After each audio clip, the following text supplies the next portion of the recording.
அனைவருக்கும் வணக்கம். உங்கள் கிருஷப் அகாடமிலேருந்து வினிதா. இந்த வீடியோவில் பார்த்தீங்க அப்படின்னா நம்ம 50 டேஸ் ரிவிஷன் பிளானில் பாலிட்டியில் டே 8க்கான லைட்டஸ் தான் பார்க்க போகிறோம். என்னென்ன லெசன் பார்க்க போகிறோம் அப்படின்னு பார்த்தீங்கன்னா 12th தேச கட்டமைப்பின் சவால்கள், அதே மாதிரி பார்த்தீங்கன்னா 12th திட்டமிடலும் வளர்ச்சி அரசியலும், தேர்தல் மற்றும் பிரதிநிதித்துவம் 11th இருக்குது, சந்தை மற்றும் நுகர்வோர் பாதுகாப்பு 7th இருக்குது. இந்த 4 லெசன் பார்த்தீங்கன்னா இந்த 12th இந்த 2 லெசனை நீங்கள் ரொம்ப பெரிய லெசன் அப்படின்னு நீங்கள் நினைக்கலாம். கிடையாது, அதில் ஃபுல்லாகவே ஒரு கான்செப்ட் பேஸ்டாக ஃபேக்ட் அப்படிங்கிறது கம்மியாக தான் இருக்கும். ஓகேங்களா, உங்களுக்கு நீங்கள் செலக்டிவாக எடுத்து படிச்சிங்கன்னா இது ஈஸியாக கம்ப்ளீட் பண்ணிடலாம். ஓகேங்களா, அதே மாதிரி தேர்தல் மற்றும் பிரதிநிதித்துவம்லாம் நம்ம முன்னாடியே லைவ் டெஸ்ட்டில் ஃபுல்லாகவே பார்த்துருக்கோம். சந்தை மற்றும் நுகர்வோர் பாதுகாப்பில் பெருசாக இன்ஃபர்மேஷன்ஸ் கிடையாது. ஓகேங்களா, ஆனால் அந்த வருடங்கள் அதெல்லாம் தான் நம்ம பார்த்துக்கிற மாதிரி இருக்கும். ஓகேங்களா, இந்த லைவ் டெஸ்ட்டில் பார்த்தீங்கன்னா டோட்டலாக உங்களுக்கு 50 கொஷின்ஸ் இருக்குது. ஸ்டார்ட் பண்ணிடலாங்களா? ஃபஸ்ட்டு பாருங்கள், பொறுத்துக. சட்ட அளவீட்டு சட்டம், அத்தியாவசிய பொருட்கள் சட்டம், இந்திய தர நிர்ணய பணியகம், கருப்பு சந்தைப்படுத்துதல் தடுப்பு மற்றும் அத்தியாவசிய பொருட்களின் பராமரிப்பு சட்டம். இது கொண்டு வரப்பட்ட ஆண்டுகளுடன் பொறுத்துங்க.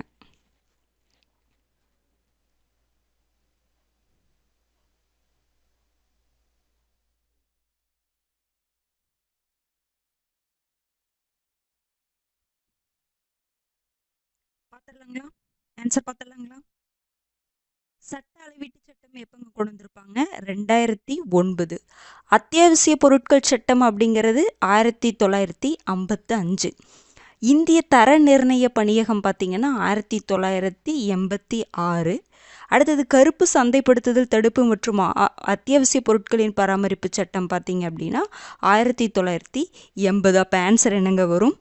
4231. அப்போ ஆப்ஷன் சி தான் வரும். ஓகேங்களா, இந்த வருடங்கள் ரொம்ப முக்கியம். இந்த நுகர்வோர் பாதுகாப்பு லெசனில் இருக்குது. ஓகேங்களா,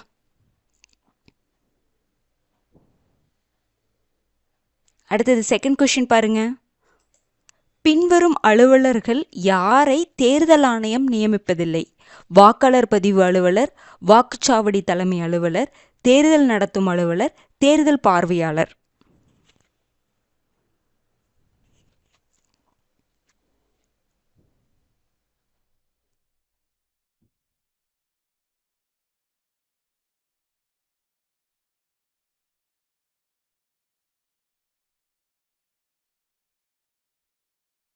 ஆன்சர் பார்த்துடலாங்களா?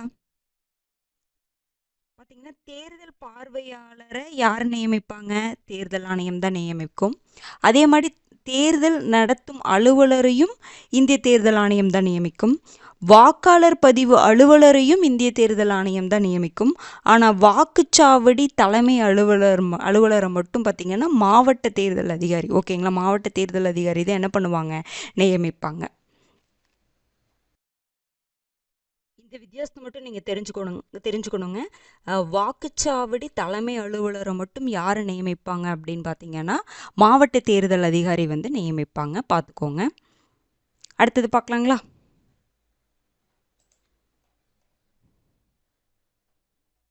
அப்போ ஆன்சர் உங்களுக்கு பி தான். ஓகேங்களா, அடுத்தது தேர்டு கொஷின் பாருங்க. பின்வரும் கூற்றுகளில் சரியானவற்றை காண்க. சுதேச அரசுகள் கிபி 200 மத்திய ஆசிய பகுதியிலிருந்து இந்திய துணை கண்டத்திற்கு வந்த ராஜபுத்திரர்களால் தொடங்கப்பட்டது. அஜதசத்ரு ஒரு மௌரிய பேரரசர் ஆவார். இதில் எது சரின்ட்டு பாருங்க.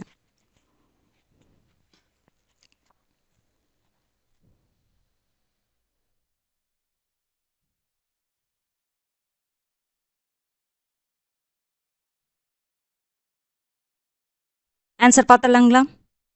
சுதேச அரசுகள் அப்படிங்கிற அந்த ஒரு எப்படி சொல்லணும்னா ஒரு கான்செப்டை, ஓகேங்களா, அதை யார் கொண்டு வந்தாங்க அப்படின்னா கிபி 200 மத்திய ஆசியா பகுதியிலிருந்து இந்தியாவுக்கு வந்த ரஜபுத்திரர்களால் தான் இது தொடங்கப்பட்டதுன்னு சொல்கிறாங்க. அப்போ இது கரெக்டு தான்.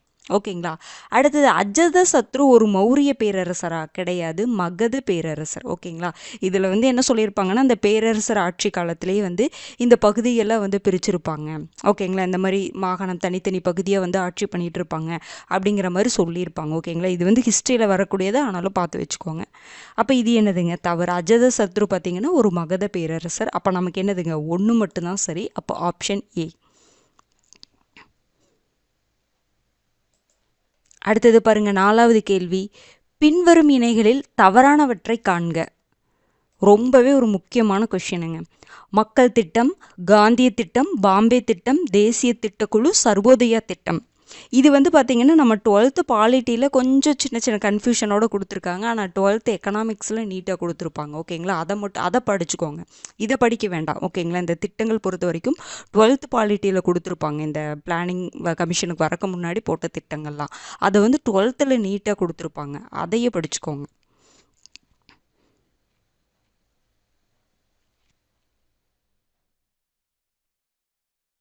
ஆன்சர் பார்த்துடலாங்களா?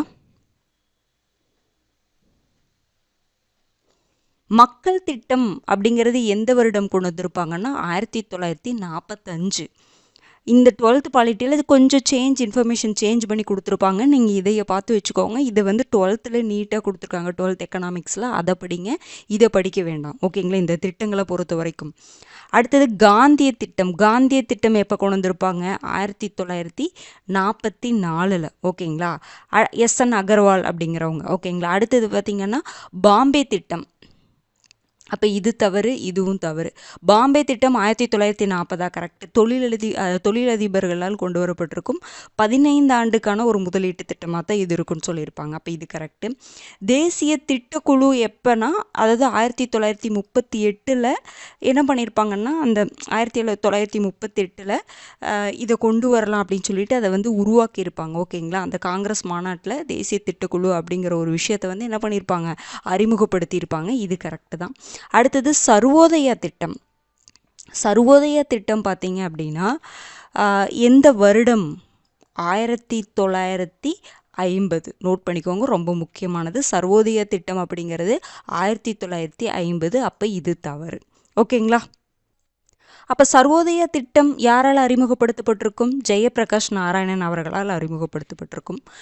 ரொம்ப முக்கியமான கொஷினுங்க, ரொம்ப ரொம்ப முக்கியமானது. அப்போது இதில் வந்து என்ன கேட்டிருக்காங்க? தவறானதை தான் கேட்டிருக்காங்க. எது தவறு? 1, 2, 5 தான் தவறு. அப்போ ஆப்ஷன் ஏ. அடுத்தது 5th கொஷின் பாருங்க.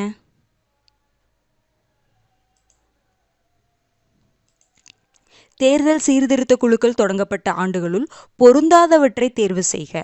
ஓரா குழு 1990, டங்கா குழு 2010, தினேஷ் கோஸ்வாமி குழு 1974, தார்குந்த் குழு 1990, இந்திரஜித் குப்தா குழு 1998. இதில் எது வந்து பொருந்தாததுன்னு பாருங்க.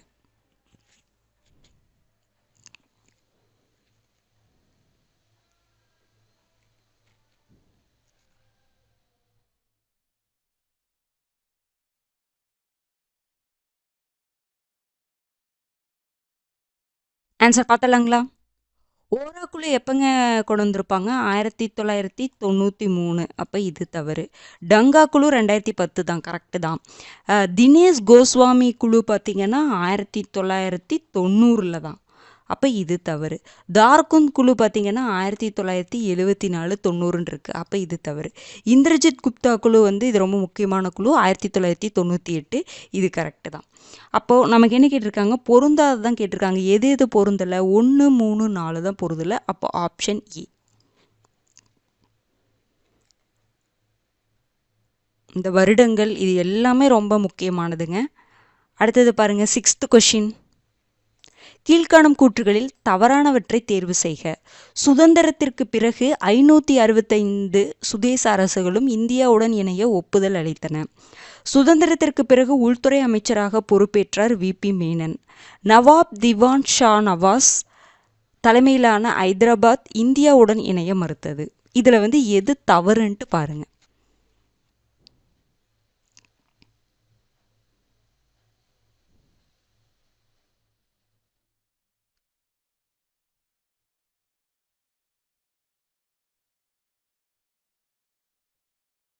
ஆன்சர் பார்த்தலாங்களா? சுதந்திரத்திற்கு பிறகு பார்த்தீங்கன்னா, சுதந்திரத்துக்கு முன்னாடி நமக்கு வந்து 565 சுதேச அரசுகள் இருக்கும்.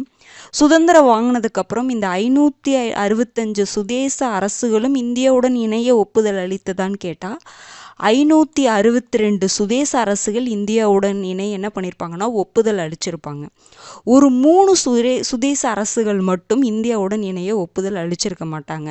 யார் யார் அப்படின்னு பார்த்தீங்கன்னா ஹைதராபாத், ஜுனாகத், அடுத்தது ஜம்மு காஷ்மீர், இன்னொன்று ஜோத்பூர் கொடுத்துருப்பாங்க. அது என்னென்னா ஃபஸ்ட்டு இணைய மறுத்துட்டு அப்புறம் இணைஞ்சிருப்பாங்க, உடனே இணைஞ்சிருப்பாங்க. அதனால் நீங்கள் 3 மட்டும் நல்லா பார்த்துக்கணும். ஹைதராபாத்து, ஜுனாகத்து, ஜம்மு காஷ்மீர் 3 தான் வந்து இணையலை. அதுக்கப்புறம் பிறகு வந்து என்ன பண்ணியிருப்பாங்க, இணைச்சிருப்பாங்க. ஓகேங்களா?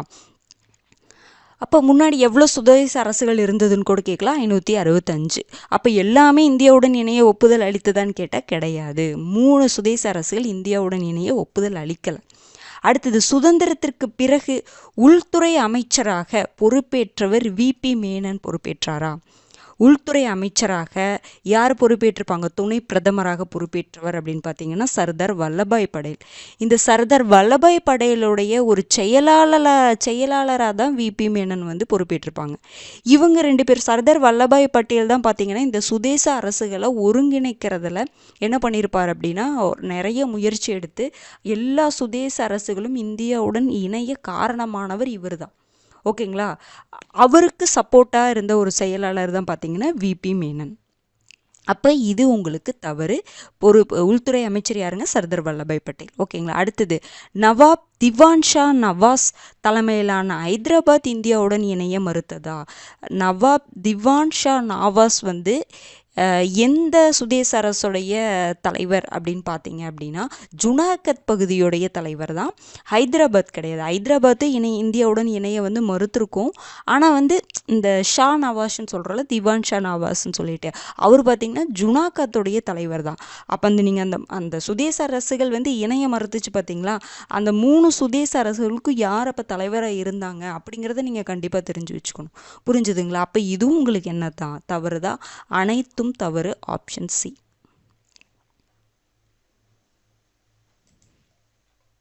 அடுத்தது பாருங்க, 7வது கேள்வி.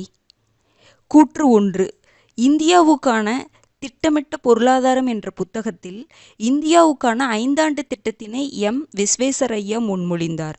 தேசிய திட்டக்குழு நேதாஜி சுபாஷ் சந்திரபோஸ் முயற்சியால் உருவாக்கப்பட்டது. இதில் வந்து எது சரின்ட்டு பாருங்க.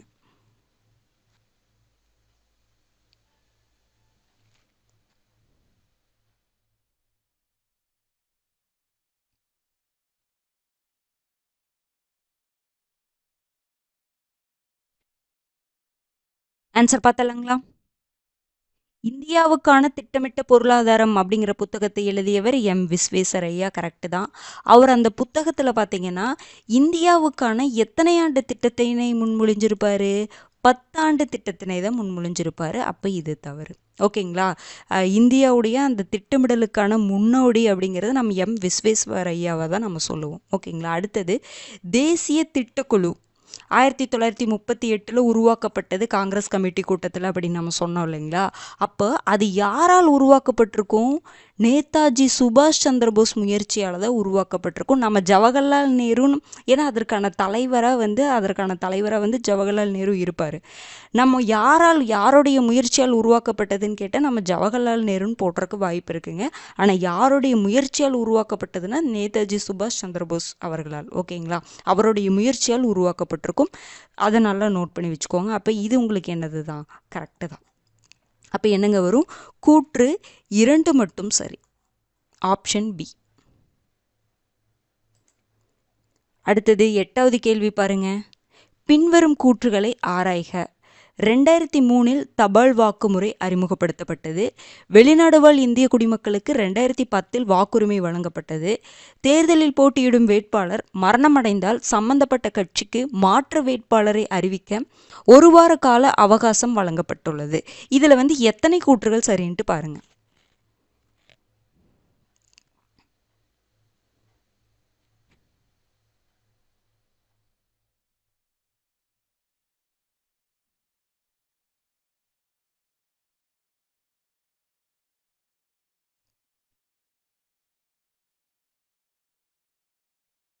ஆன்சர் பார்த்தலாங்களா? தபால் வாக்குமுறை எப்பங்க அறிமுகப்படுத்தப்பட்டது? 1999 தான் அறிமுகப்படுத்தப்பட்டிருக்கும். 2003 பார்த்தீங்கன்னா பதிலி வாக்கு ப்ராக்ஸி ஓட்டுன்னு சொல்லக்கூடிய அந்த ஓட்டு யாருக்காக தான் இந்த இராணுவ வீரர்கள்லாம் இருக்காங்க பார்த்தீங்களா, அவங்க ஓட் போடுறதுக்காக அந்த பதிலி வாக்கு முறையை வந்து அறிமுகப்படுத்தியிருப்பாங்க 2003. அப்போ இது தவறு. தபால் வாக்குமுறை 1999 அறிமுகப்படுத்தப்பட்டிருக்கும். அடுத்தது வெளிநாடு வாழ் இந்திய குடிமக்களுக்கு 2010 வாக்குரிமை வழங்கப்பட்டதா? கரெக்டு தான். அடுத்து பாருங்க, தேர்தலில் போட்டியிடக்கூடிய ஒரு வேட்பாளர் மரணம் அடைஞ்சிட்டாரு அப்படின்னா அந்த கட்சி எத்தனை நாட்களுக்குள்ள ஒரு வேட்பாளரை அறிவிக்க வேண்டும் அப்படின்னு பார்த்தீங்கன்னா 7 நாட்களுக்குள்ள ஒரு வார காலம். கரெக்டு தான். ஓகேங்களா, அப்போ நமக்கு என்னதுங்க, 2 கூற்றுகள் சரி, ஆப்ஷன் பி. அடுத்தது 9th கொஷின் பாருங்க, ரொம்ப முக்கியமான ஒரு கொஷினுங்க. கீழ்காணும் கூற்றுகளில் சரியானவற்றை தேர்வு செய்க. ஜுனாகத் பகுதி பொதுமக்கள் போராட்டத்தினால் இந்தியாவுடன் இணைக்கப்பட்டது. ஐதராபாத் இராணுவ நடவடிக்கையினால் இந்திய அரசுடன் இணைக்கப்பட்டது. ஜம்மு காஷ்மீர் இந்தியாவுடன் உடன்படிக்கையின்படி இணைக்கப்பட்டது. இதில் வந்து எது சரின்ட்டு பாருங்க.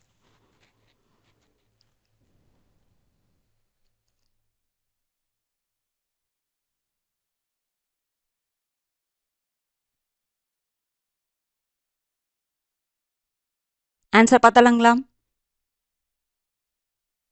ஜுனாகத், அதாவது மூணு சுதேச அரசுகள் வந்து நம்ம கூட இணையலை அப்படின்னு சொல்லி பார்த்தோம் இல்லைங்களா, அதற்கு பிறகு எப்படி இந்தியாவுடன் இணைக்கப்பட்டது அப்படிங்கிற ரீசன் தான். ஜுனாகத் பகுதி பார்த்திங்கன்னா அங்கே இருக்கக்கூடிய அந்த திவான் பூட்டோன்னு சொல்ல அவர் தான் பார்த்திங்கன்னா பாகிஸ்தான் கூட இணையணும்னு அவர் நினைப்பார். ஆனால் அங்கே இருக்கக்கூடிய மக்களுக்கு இந்தியாவுடன் இணையிறது தான் விருப்பமாக இருந்துச்சு. அப்போ பொதுமக்கள் வந்து போராட்டம் பண்ணாங்க. போராட்டம் பண்ணதுக்கப்புறம் மக்களுடைய அந்த வாக்கெடுப்பு நடத்தும் பொழுது எல்லாருமே வந்து இந்தியாவுடன் இணைவதற்கு தான் சப்போர்ட் பண்ணாங்க. அதன்படி தான் பொதுமக்கள் போராட்டத்தினால்தான் இந்தியாவுடன் ஜுனாகத் பகுதி இணைக்கப்பட்டது. இது கரெக்டு தான். அதே மாதிரி பார்த்திங்கன்னா ஹைதராபாத் வந்து நம்ம கூட இணைய விரும்பவே இல்லை. அது ஒரு தனி சுதேச அரசாக தான் இருக்கணும், ஓகே, சுய ஆட்சி கொண்ட ஒரு அரசாக தான் இருக்கணும் அப்படின்னு சொல்லிட்டு ஹைதராபாத் வந்து ஆசைப்பட்டாங்க. கடைசியில் பார்த்திங்கன்னா ஒரு இராணுவ நடவடிக்கையினால் ஆப்ரேஷன் போலோ அப்படிங்கிற ஒரு இராணுவ நடவடிக்கையினால தான் இந்திய அரசுடன் இணைக்கப்பட்டிருக்கும். அப்போ இது கரெக்டு தான். அடுத்து பார்த்திங்கன்னா ஜம்மு காஷ்மீர் ராஜா ஹரிசிங் அவர் இருக்கார் பார்த்திங்களா, அவருக்கு வந்து என்னென்னா பாகிஸ்தானில் இருந்து சில ஒரு என்ன சொல்லலாம் அப்படின்னா அவருக்கு வந்து அவங்களுடைய அந்த இராணுவ அடக்குமுறை அதெல்லாம் வந்து ஏற்பட்டதுனால அங்கே இருக்கக்கூடிய மக்களை வந்து பாதுகாக்கணும், அதுக்கு இந்தியா வந்து உதவணும். ஓகேங்களா, அப்போ அந்த மாதிரி ஒரு இக்கட்டான சூழ்நிலையில் இந்தியாவுடன் ஒரு உடன்படிக்கை போட்டாங்க. நாங்கள் உங்களுக்கு இதை பண்ணணும் அப்படின்னா ஒரு பாதுகாப்பு நோக்கத்திற்காக தான் என்ன பண்ணியிருப்பாங்க, ஜம்மு காஷ்மீர் தனியாக தான் இருந்திருப்பாங்க. ஒரு சில பகுதியிலிருந்து இங்கே ஜம்மு காஷ்மீரில் இருக்கக்கூடிய மக்களை வந்து அடக்குமுறை பண்ணதுனால அங்கே இராணுவங்கள்லாம் வந்து அத்துமீறி இங்கே தாக்குதல் ஜம்மு காஷ்மீரில் நடத்ததுனால ஒரு பாதுகாப்பு தேவைப்பட்டுச்சு. அப்போ இந்தியாவை தான் வந்து ஹெல்ப்புக்கு வந்து கேட்டார் ராஜா ஹரிசிங். அப்போ நம்மளும் என்ன பண்ணிட்டோம், சம்மதம் கொடுத்துட்டோம். அந்த ஒரு உடன்படிக்கை நாங்கள் வந்து என்ன பண்ணுறோம், உங்களுக்கு வந்து பாதுகாப்பு கொடுக்குறோம், நீங்கள் என்ன பண்ணுங்கன்னா எங்கள் கூட இணைஞ்சிக்கோங்க அப்படின்னு சொல்லுவாங்க. அவங்களும் என்ன பண்ணுவாங்க அப்படின்னா ராஜா ஹரிசிங்கும் எங்களுக்கு வந்து ஒரு செப்பரேட்டாக வந்து ஒரு பகுதி இருக்கணும், ஒரு அந்தஸ்து இருக்கணும் அப்படின்னு சொல்லிட்டு தான் அந்த 370வது பிரிவு கூட இருக்கும் பார்த்தீங்களா, அதன்படி தான் வந்து இது பண்ணியிருப்பாங்க. இப்போ கூட கேன்சல் பண்ணிட்டாங்க. ஆனால் எங்களுக்கு வந்து ஒரு சிறப்பு அந்தஸ்து வேணும், சரி நாங்கள் உங்கள் கூட இணைச்சிக்கிறோம், ஆனால் எங்களுக்கு ஒரு சிறப்பு அந்தஸ்து வேணும்னு சொல்லிட்டு அவங்க சொல்லியிருப்பாங்க. இவங்களும் அப்படி தான், நாங்கள் உங்களுக்கு பாதுகாப்பு கொடுக்குறோம், நீங்கள் ஆனால் எங்கள் கூட இணையணும், இந்தியாவோட இணையணும் அப்படின்னு சொல்லிட்டு அந்த ஒரு உடன்படிக்கையின்படி தான் இணைக்கப்பட்டிருக்கும். ஓகேங்களா, அப்போ இதுவும் கரெக்டு தான், அனைத்தும் சரி, ஆப்ஷன் ஏ. அடுத்தது பாருங்க, மக்கள் திட்டத்தை வடிவமைத்தவர் யார்?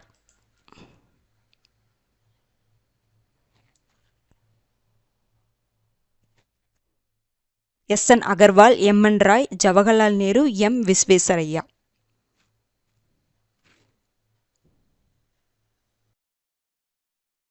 ஆன்சர் என்னங்க வரும்? மக்கள் திட்டம் நான் முன்னாடியே சொன்னேன். மக்கள் திட்டம் பார்த்திங்கன்னா எந்த ஆண்டு? 1945 சொன்னேன்னா, ஓகேங்களா. காந்திய திட்டம் தான் உங்களுக்கு 1944 சொன்னேன். ஓகேங்களா, காந்திய திட்டத்தை தான் வந்து SN அகர்வால் வந்து அறிமுகப்படுத்தியிருப்பாங்க. மக்கள் திட்டத்தை அறிமுகப்படுத்தியவர் யாருன்னு பார்த்தீங்கன்னா MN ராய். ஓகேங்களா, M விஸ்வேஸ்வரய்யா பார்த்தீங்கன்னா நம்முடைய இந்திய திட்டமிடலுடைய முன்னோடி அப்படின்னு நம்ம சொல்லுவோம். ஓகேங்களா, ஆன்சர் என்னங்க வரும்? மக்கள் திட்டத்தை வடிவமைத்தவர் MN ராய். அடுத்தது 11th கொஷின் பாருங்க. எப்போது நுகர்வோர் பாதுகாப்பு சட்டம் நடைமுறைக்கு வந்தது? 1986 அக்டோபர் 24, 1986 டிசம்பர் 24, 2019 ஆகஸ்ட் 16, 1988 டிசம்பர் 24.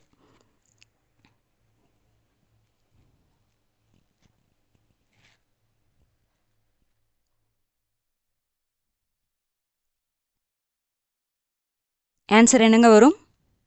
நுகர்வோர் பாதுகாப்பு சட்டம் நடைமுறைக்கு வந்தது பார்த்தீங்கன்னா 1986 டிசம்பர் 24.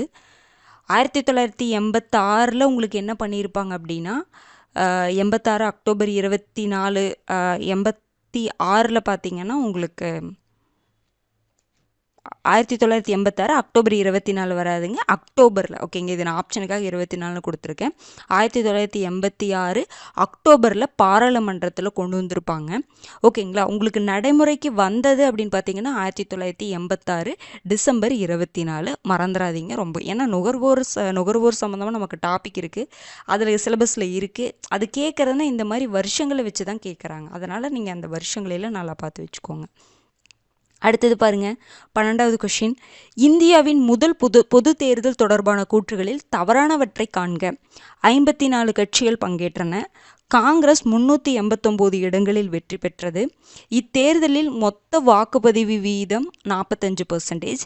இந்திய கம்யூனிஸ்ட் கட்சி 16 இடங்களில் வெற்றி பெற்றது.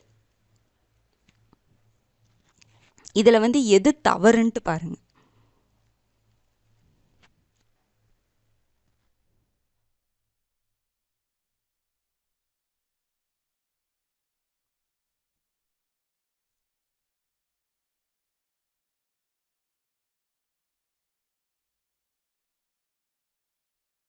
ஆன்சர் பார்த்தலாங்களா? இந்தியாவின் முதல் பொது தேர்தல் பார்த்தீங்கன்னா 1951 டு 1952 வரைக்கும் நடந்திருக்கும். இதில் பார்த்தீங்கன்னா 54 கட்சிகள் பார்ட்டிசிபேட் பண்ணியிருப்பாங்க. கரெக்டு தான். காங்கிரஸ் பார்த்தீங்கன்னா எத்தனை இடங்களில் வெற்றி பெற்றிருப்பாங்க? மொத்தம் 489 மக்களவை இடங்கள் இருக்கும். அதில் 364 இடங்களில் வெற்றி பெற்றிருப்பாங்க. அப்போ இது தவறு. காங்கிரஸ் பார்த்திங்கன்னா 364 இடங்களில் வெற்றி பெற்றிருக்கும். மொத்த மக்களவை அந்த இடங்கள் எவ்வளோ இருக்குன்னா 489 இடங்கள். தொகுதிகள் எவ்வளோ இருக்குன்னா 401 தொகுதிகள் தான். இடங்கள் தான் 489. ஓகேங்களா. இத்தேர்தலில் மொத்த வாக்குப்பதிவு வீதம் 45%. அதாவது இந்த தேர்தலில் காங்கிரஸ் அந்த 364 இடங்களை பிடிச்சதுன்னு சொல்கிறோம் பார்த்தீங்களா, காங்கிரஸுடைய அந்த சதவீதம் தான், வெற்றி பெற்ற சதவீதம் தான் 45%. ஓகேங்களா, காங்கிரஸ் தான் இவ்வளோ சதவீத ஓட்டு வாங்கியிருந்தாங்க. நம்ம மொத்த வாக்குப்பதிவு எவ்வளோ பேர் ஓட்டு போட்டிருக்காங்க அப்படிங்கிறதான இதனுடைய அர்த்தம். இத்தேர்தலில் மொத்த வாக்குப்பதிவு வீதம்னா எத்தனை பேர் ஓட்டு போட்டிருக்காங்கன்னா 67.6% பேர் என்ன பண்ணியிருப்பாங்க, ஓட்டு போட்டிருப்பாங்க. அதாவது இந்தியாவுடைய முதல் தேர்தலையே இவ்வளோ பேர் ஓட்டு போட்டிருக்காங்க அப்படிங்கிறது ஒரு சாதனை தான். புரிஞ்சுதுங்களா? அப்போ இது நீங்கள் தெரிஞ்சு வச்சுக்கணும். 67.6% பேர் என்ன பண்ணியிருப்பாங்க, ஓட்டு போட்டிருப்பாங்க. 45% அப்படிங்கிறது காங்கிரஸ் மட்டும் வாங்கின வாக்குப்பதிவு வீதம். ஓகேங்களா. அப்போ இதுவும் தவறு தான். இந்திய கம்யூனிஸ்ட் கட்சி பார்த்திங்கன்னா 16 இடங்களில் வெற்றி பெற்றிருக்கும். இது கரெக்டு. இது ரொம்ப முக்கியமானது, பார்த்துக்கோங்க. அப்போ நமக்கு எதுங்க, நாங்கள் தவறானதான் கேட்டிருக்காங்க. 2, 3 தான் தவறு. அப்போ ஆப்ஷன் சி. அடுத்தது 13th கொஷின் பாருங்க. மாநிலங்கள் மற்றும் அவை உருவாக்கப்பட்ட ஆண்டுடன் பொருத்துக. எந்தெந்த மாநிலம் எந்தெந்த ஆண்டு உருவாக்கப்பட்டது அப்படின்னு சொல்லிட்டு பொருத்தணும். சிக்கிம், நாகாலாந்து, மிசோரம், கோவா, உத்தரகாண்ட்.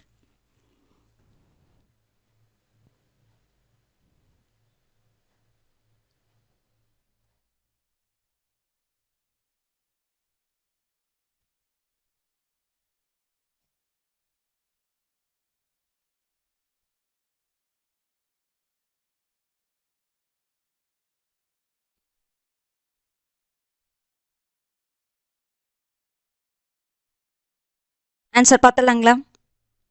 சிக்கிம் எப்பங்க உருவாக்கப்பட்டிருக்கும்? 1975. ரொம்ப முக்கியமானது. 22வது மாநிலமாக சிக்கிம் உருவாக்கப்பட்டிருக்கும்.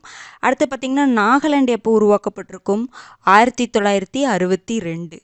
மிசோரம் எப்போ உருவாக்கப்பட்டிருக்கும்? வடகிழக்கு மாநிலங்கள் எல்லாமே பார்த்திங்கன்னா ஒரு சில வடகிழக்கு மாநிலங்களில் 1971. கோவா பார்த்திங்கன்னா 1987. உத்தரகாண்ட், சத்தீஸ்கர், ஜார்க்கண்ட் அது எல்லாமே பார்த்திங்கன்னா உங்களுக்கு என்னதுங்க 2000. புரிஞ்சுதுங்களா? உத்தரகாண்ட், சத்தீஸ்கர், ஜார்க்கண்ட் எல்லாமே வந்து 2000 வந்து உருவாக்கப்பட்டிருக்கும். அப்போ ஆன்சர் என்னங்க வரும்? 34512 ஆப்ஷன் பி. ஓகேங்களா? இது ரொம்ப முக்கியமானது அந்த லெசனில். எந்தெந்த மாநிலம் எப்பப்போ உருவாக்கப்பட்டிருக்குன்னு கொடுத்துருக்காங்க பார்த்தீங்களா? அதை நல்லா பார்த்து வச்சுக்கோங்க. அடுத்தது 14வது கேள்வி பாருங்க. திட்ட ஆணையத்தின் உறுப்பினர்கள் அல்லாதவரை தேர்வு செய்க. பிரதமர், கேபினெட் அமைச்சரவை தகுதி கொண்ட ஒருவர், மாநில முதலமைச்சர்கள். பிஎன்சி. திட்ட ஆணையத்தில் உறுப்பினர்கள் இல்லாதவங்க யார்?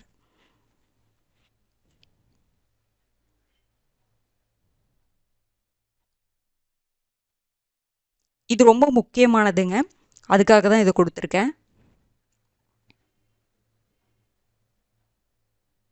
ஆன்சர் என்னங்க வரும்? திட்ட ஆணையத்துடைய உறுப்பினராக பிரதமர் இருப்பார். ஏன்னா அவர் தான் தலைவர், அவர் இருப்பார். அதே மாதிரி கேபினெட் அமைச்சரவை தகுதி கொண்ட ஒருவர் இருப்பார். பிளானிங் கமிஷனில் இவர் இருப்பார். மாநில முதலமைச்சர்கள் இதில் இருக்க மாட்டாங்க. ஆனால் இந்த திட்ட ஆணையத்துக்கு சப்போர்ட் பண்ணக்கூடிய அந்த தேசிய வளர்ச்சி குழுன்னு சொல்லுவாங்க, நேஷனல் டெவலப்மெண்ட் கவுன்சில், அதில் வேணால் மாநில முதலமைச்சர்கள் வந்து உறுப்பினராக இருப்பாங்க. ஆனால் அந்த பிளானிங் கமிஷனில், நேஷனல் பிளானிங் கமிஷன் இருக்குது பார்த்தீங்களா, அதில் மாநில முதலமைச்சர்கள் இருக்க மாட்டாங்க. ஆனால் இப்போது அந்த பிளானிங் கமிஷனுக்கு பதிலாக 2015 ஜனவரி 1 கொண்டு வந்த அமைப்பு தான் பார்த்தீங்கன்னா நித்தி ஆயோக். அந்த நித்தி ஆயோக்கில் மாநில முதலமைச்சர்கள் உறுப்பினராக இருப்பாங்க. அதுதான் மேஜர் டிஃப்ரென்ஸே நேஷனல் பிளானிங் கமிஷனுக்கும் இந்த நித்தி ஆயோக்கும் இருக்கக்கூடிய வித்தியாசம் அதுதான். ஓகேங்களா? மாநில முதலமைச்சர்களும் இந்த நித்தி ஆயோக்கில் உறுப்பினராக இருப்பாங்க. ஆனால் தேசிய திட்ட ஆணையத்தில் இருக்க மாட்டாங்க. ஆனால் இந்த தேசிய திட்ட ஆணையத்துக்கு சப்போர்ட் பண்ணக்கூடிய அந்த தேசிய வளர்ச்சி குழுன்னு சொல்கிறோம் பார்த்தீங்களா, அதில் மாநில முதலமைச்சர்கள் இருப்பாங்க. புரிஞ்சுதுங்களா? அப்போ யார் உறுப்பினர் இல்லை அப்படின்னா மாநில முதலமைச்சர்கள். அடுத்தது பாருங்க, 15th கொஷின். பின்வரும் கூற்றுகள் எந்த தேர்தல் முறையை பற்றி குறிப்பிடுகிறது? ஒரு வேட்பாளர் அறுதி பெரும்பான்மை பெற வேண்டிய அவசியம் இல்லை. இந்தியாவிலும் இம்முறை காணப்படுகிறது. வாக்காளர்கள் கட்சிக்காக அல்லாமல் வேட்பாளர்களுக்காக வாக்களிப்பர். ஒரு உறுப்பின் தொகுதிகளில் பயன்படுத்தப்படுகிறது. இந்த பாயிண்ட் எல்லாம் இருக்குது பார்த்தீங்களா, இந்த பாயிண்ட் எல்லாம் வந்து எந்த தேர்தல் முறைக்கு சாட்டிஸ்ஃபை ஆகும்? முதலில் நிலையை கடந்து செல்லுதலா, மாற்று வாக்கு முறையா, கட்சி தொகுதி வாக்கு முறையா, இரு சொற்று முறையா?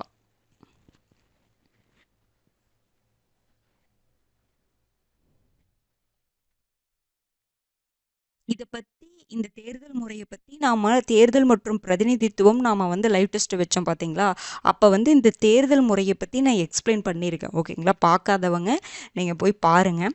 ஓகேங்களா? இப்போ நம்ம ஃபுல்லாக எக்ஸ்பிளைன் பண்ணணும் அப்படின்னா மறுபடியும் அதே டைம் தான் எடுத்துக்குவோம். அதுக்காக தான். ஓகேங்களா?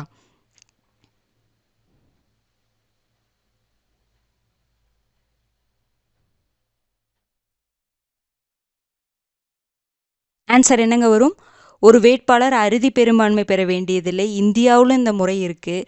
வாக்காளர்கள் கட்சிக்காக அல்லாமல் வேட்பாளர்களுக்காக இந்த முறையில் வாக்களிப்பாங்க. ஒரு உறுப்பினர் தொகுதிகளில் இது பயன்படுத்தப்படுது. அப்படின்னு பார்த்தீங்கன்னா முதலில் நிலையை கடந்து செல்லுதல் முறையில் தான் வந்து பார்த்திங்கன்னா இந்த இதெல்லாம் இருக்கும். ஓகேங்களா?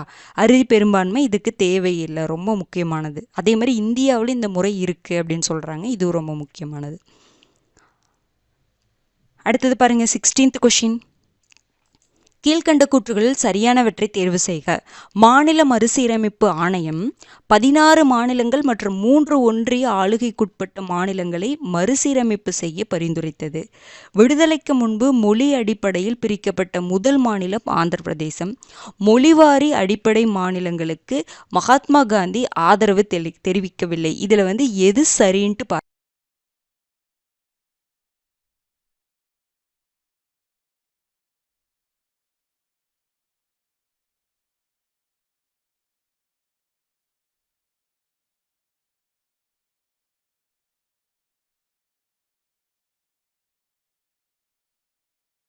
ஆன்சர் பார்த்தலாங்களா? மாநில சீரமைப்பு ஆணையம் பார்த்திங்கன்னா 1956 ஓகேங்களா, அவங்க அந்த சட்டம், மாநில மறுசீரமைப்பு சட்டம் 1956. அதற்கு முன்னாடி மாநில மறுசீரமைப்பு ஆணையம் என்ன சஜஸ்ட் பண்ணியிருப்பாங்க அப்படின்னா 16 மாநிலங்களையும் 3 ஒன்றிய ஆளுகைக்குட்பட்ட மாநிலங்களை என்ன பண்ணுங்க, மறுசீரமைப்பு செய்யுங்க அப்படின்னு சொல்லிட்டு பரிந்துரை பண்ணியிருப்பாங்க. ஓகேங்களா? அப்போ இந்த மாநில மறுசீரமைப்பு ஆணையம் இப்படி பரிந்துரை பண்ணியிருப்பாங்க, இது கரெக்டு தான். 3 ஒன்றிய ஆளுகைக்குட்பட்ட மாநிலங்கள்லாம் என்னதுங்க, union union territories. 16 state 3 union territory இருக்கிற மாதிரி நீங்கள் என்ன பண்ணுங்கள், மாநில மறுசீரமைப்பு பண்ணுங்கன்னு சொல்லியிருப்பாங்க. ஓகேங்களா. ஆனால் நம்ம மத்திய அரசு 1956 மாநில மறுசீரமைப்பு சட்டத்தின் மூலமாக 14 மாநிலங்கள் மற்றும் 6 யூனியன் டெரிட்டரிஸ் என்ன பண்ணியிருப்பாங்க, கொண்டு வந்திருப்பாங்க. இது கரெக்டு தான். ஓகேங்களா. அந்த 3 கன்ஃபியூஸ் ஆகிக்கூடாது. அவங்க சொன்னது 16 மாநிலம் சொல்லியிருப்பாங்க, நம்ம 14 மாநிலங்கள் வந்து மத்திய அரசு கொண்டு வந்திருப்பாங்க. 3 யூனியன் டெரிட்டரி சொல்லியிருப்பாங்க, இங்கே 6 கொண்டு வந்திருப்பாங்க. இந்த வித்தியாசத்தை புரிஞ்சுக்கோங்க. அடுத்தது, விடுதலைக்கு முன்பு மொழி அடிப்படையில் பிரிக்கப்பட்ட முதல் மாநிலம் ஆந்திர பிரதேசமா? நமக்கு மொழி அடிப்படையில் உருவாக்கப்பட்ட முதல் மாநிலம் பார்த்திங்கன்னா ஆந்திர பிரதேஷ் நம்ம படிச்சிருப்போம். அது உருவாக்கப்பட்ட வருடம் 1953. சுதந்திரத்திற்கு பிறகு மொழி அடிப்படையில் பிரிக்கப்பட்ட முதல் மாநிலம் ஆந்திர பிரதேசம் தான். ஆனால் விடுதலைக்கு முன்னாடியே வந்து ஒரு இதை வந்து பிரிச்சிருப்பாங்க. என்னன்னு பார்த்தீங்கன்னா ஒடிசாவை. ஓகேங்களா. ஒடிசாவை வந்து விடுதலைக்கு முன்பு என்ன பண்ணியிருப்பாங்க, பீகாரையும் ஒடிசாவையும் பிரிச்சிருப்பாங்க. ஓகேங்களா. அதை நீங்கள் வந்து நோட் பண்ணிக்கணும். 1936. கொஸ்டின் இப்போ விடுதலைக்கு முன்புன்னு கேட்குறாங்களா, விடுதலைக்கு பிறகுன்னு கேட்குறாங்களா அப்படிங்கிறத நோட் பண்ணிக்கோங்க. ஓகேங்களா. அப்போ இது உங்களுக்கு என்னதான் தவறு, விடுதலைக்கு முன்புன்னு கொடுத்துருக்காங்க. விடுதலைக்கு முன்புன்னு கொடுத்து என்ன கொடுத்துருக்கணும், ஒடிசான்னு கொடுத்துருக்கணும். அடுத்து பாருங்கள், மொழிவாரி அடிப்படை மாநிலங்களுக்கு மகாத்மா காந்தி ஆதரவு அளிக்கவில்லைன்னு கொடுத்துருக்காங்க. கிடையாதுங்க, அவர் ஆதரவு அளித்தார். அவர் அப்புறம் பார்த்திங்கன்னா திலகர், அன்னி பெசன்ட், இவங்க எல்லாருமே வந்து இந்த மொழிவாரி அடிப்படை மாநிலங்களுக்கு ஆதரவு தெரிவித்தாங்க. அப்போ இது உங்களுக்கு தவறு. அப்போ என்ன கேட்டிருக்காங்க, சரியானது எது தான் கேட்டிருக்காங்க, 1 மட்டும்தான் சரி, ஆப்ஷன் பி. அடுத்தது 17வது கொஸ்டின் பாருங்க. பின்வரும் கூற்றுகளில் சரியானவற்றை காண்க. வருமானத்தில் நிலவும் ஏற்றத்தாழ்வுகளை குறைப்பதை ஓர் அரசு நோக்கமாக கொள்ள வேண்டும் என்று குறிப்பிடும் அரசமைப்பு சட்டப்பிரிவு 38(2). 1950 தேசிய திட்டக்குழு உருவாக்கப்பட்டது.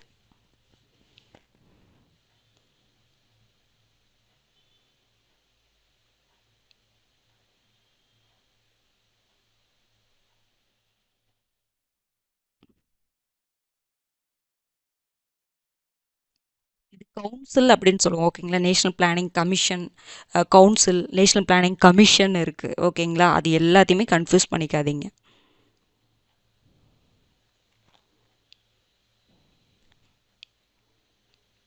ஆன்சர் பார்த்தலாங்களா? ஃபர்ஸ்ட் பாயிண்ட் பாருங்க, வருமானத்தில் நிலவும் ஏற்றத்தாழ்வுகளை குறைப்பதை ஒரு அரசு நோக்கமாக கொள்ள வேண்டும் அப்படின்னு சொல்லிட்டு அரசமைப்பு சட்டப்பிரிவு 38(2) சொல்லுதா? கரெக்ட் தான். இதை பார்த்து வச்சுக்கோங்க. ஓகேங்களா.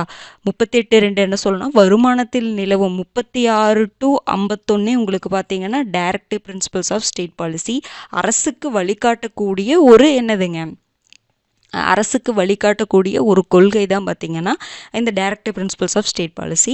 அதில் பார்த்திங்கன்னா வருமானத்தில் நிலவும் ஏற்றத்தாழ்வுகளை குறைப்பதை ஒரு அரசு நோக்கமாக கொள்ள வேண்டும் அப்படின்னு சொல்லி குறிப்பிடுது. ஓகேங்களா. அப்போ அது எங்கே இருக்குது, 38(2). ஓகே. அடுத்தது பாருங்கள், 1950 தேசிய திட்டக்குழு உருவாக்கப்பட்டது. தேசிய திட்ட ஆணையம், உங்களுக்கு நீங்கள் இது மாதிரி வரும்பொழுதெல்லாம் இங்கிலீஷ்லேயே பார்த்துக்கோங்க. நேஷ்னல் பிளானிங் கமிஷன் அப்படின்னு சொல்லலாம், நேஷ்னல் பிளானிங் கவுன்சில் அப்படின்னு சொல்லுவாங்க. புரிஞ்சுதுங்களா. ஆணையம், குழு, அந்த ரெண்டுக்கு வித்தியாசத்தை புரிஞ்சுக்கோங்க. உங்களுக்கு ஆணையம்னு வரும் பொழுது பார்த்தீங்க அப்படின்னா 1950. தேசிய திட்டக்குழு அப்படிங்கிறது பார்த்தீங்கன்னா 1965 இவங்களுக்கு சப்போர்ட் பண்ணுறதுக்காக உருவாக்கப்பட்டிருக்கும். அதே மாதிரி 1938 உங்களுக்கு கொஷின் வந்து கொஞ்சம் இது பண்ணி தான் கேட்பாங்க. புரிஞ்சுதுங்களா. உங்களுக்கு 1938 வந்து திட்டக்குழு உருவாக்கப்பட்டது, 1950, 1965 இது எல்லாத்தையுமே உங்களுக்கு ஆப்ஷனில் செட் பண்ண மாட்டாங்க. புரிஞ்சுதுங்களா. 3மே பார்த்து வச்சுக்கோங்க. திட்ட ஆணையம் தான் இது. அதாவது ரொம்ப யூனிக்காக அதை என்ன சொல்லலாம் அப்படின்னா ரொம்ப இது பண்ணி பார்த்தோம் அப்படின்னா, ஸ்பெசிஃபிக்காக மென்ஷன் பண்ணி பார்த்தோம் அப்படின்னா 1950 பார்த்திங்கன்னா தேசிய திட்ட ஆணையம், திட்டக்குழு 1965 நேஷ்னல் பிளானிங் கவுன்சில் நம்ம சொல்லுவோம். அடுத்தது 1938 தான் ஃபஸ்ட்டு அந்த தேசிய திட்டக்குழு உருவாக்கப்படும் அப்படின்னு சொல்லிட்டு அறிமுகப்படுத்தியிருப்பாங்க. சுபாஷ் சந்திர போஸ் முயற்சியால் அது உருவாக்கப்பட்டிருக்கும் அப்படின்னு சொல்லி கொடுப்பாங்க. 3 ஆப்ஷனில் இருக்காது. புரிஞ்சுதுங்களா. அதையும் கொஞ்சம் பார்த்துக்கோங்க. அப்படியே இருந்துச்சுன்னா இங்கிலீஷில் அந்த டிரான்ஸ்லேஷன் என்ன கொடுத்துருக்காங்க அப்படிங்கிறத பாருங்கள். ஓகேங்களா. அப்போ இது என்ன சொல்லலாம் அப்படின்னா, இதில் பார்த்தீங்க அப்படின்னா 1 மட்டும்தான் சரி, ஆப்ஷன் பி. 18வது கேள்வி பாருங்க. கீழ்காணும் கூற்றுகளில் சரியானவற்றை தேர்வு செய்க. வாக்குரிமை என்னும் சொல் சுதந்திரம் என்னும் பொருள் தரக்கூடிய ஆங்கிலோ பிரெஞ்சு கலவை சொல்லிலிருந்து பெறப்பட்டதாகும். மாற்று வாக்குமுறை முன்னுரிமை வாக்கு என அழைக்கப்படுகிறது. ஒரு வேட்பாளர் தேர்தலில் நிற்பதற்கு கல்வி தகுதி நிர்ணயிக்கப்படவில்லை. ஆனாலும் வேட்பாளர் தனது கல்வி தகுதி விளக்கங்களை பிரகடனப்படுத்த வேண்டும். அந்த 17வது கொஷின் நீங்கள் வந்து ஆப்ஷன் பி கரெக்ட் போட்டிருந்தாலும் ஓகே தான், கரெக்ட் தான். ஓகேங்களா? நீங்கள் வந்து இங்கிலீஷ் டிரான்ஸ்லேஷன் நம்ம பார்க்கணும். அதுக்கு எதுக்காக அதை நான் வச்சேன்னா, நம்ம இங்கிலீஷ் டிரான்ஸ்லேஷனும் இப்போ நீங்கள் உங்கள் புக்கில் தமிழில் படிக்கும் பொழுது ஏதாவது சின்ன சின்ன கன்ஃபியூஷன் வரும் உங்களுக்கு. அப்போ நீங்கள் உடனே இங்கிலீஷ் டிரான்ஸ்லேஷன் எடுத்து பார்த்துக்கோங்க. அதே மாதிரி தான் எக்ஸாம்லேயும் நீங்கள் பார்க்கணும். அதுக்காக தான் நான் அதை சொன்னேன். ஓகேங்களா? நீங்கள் அது போட்டிருந்தீங்கனாலும் அது கரெக்டு தான். ரெண்டுமே சரின்னு போட்டிருந்தீங்கனாலும் கரெக்டு தான். இரண்டும் சரியும் கரெக்டு தான். 18வது கொஸ்டினுக்கு ஆன்சர் என்னன்னு பாருங்க. எது சரின்ட்டு பாருங்க.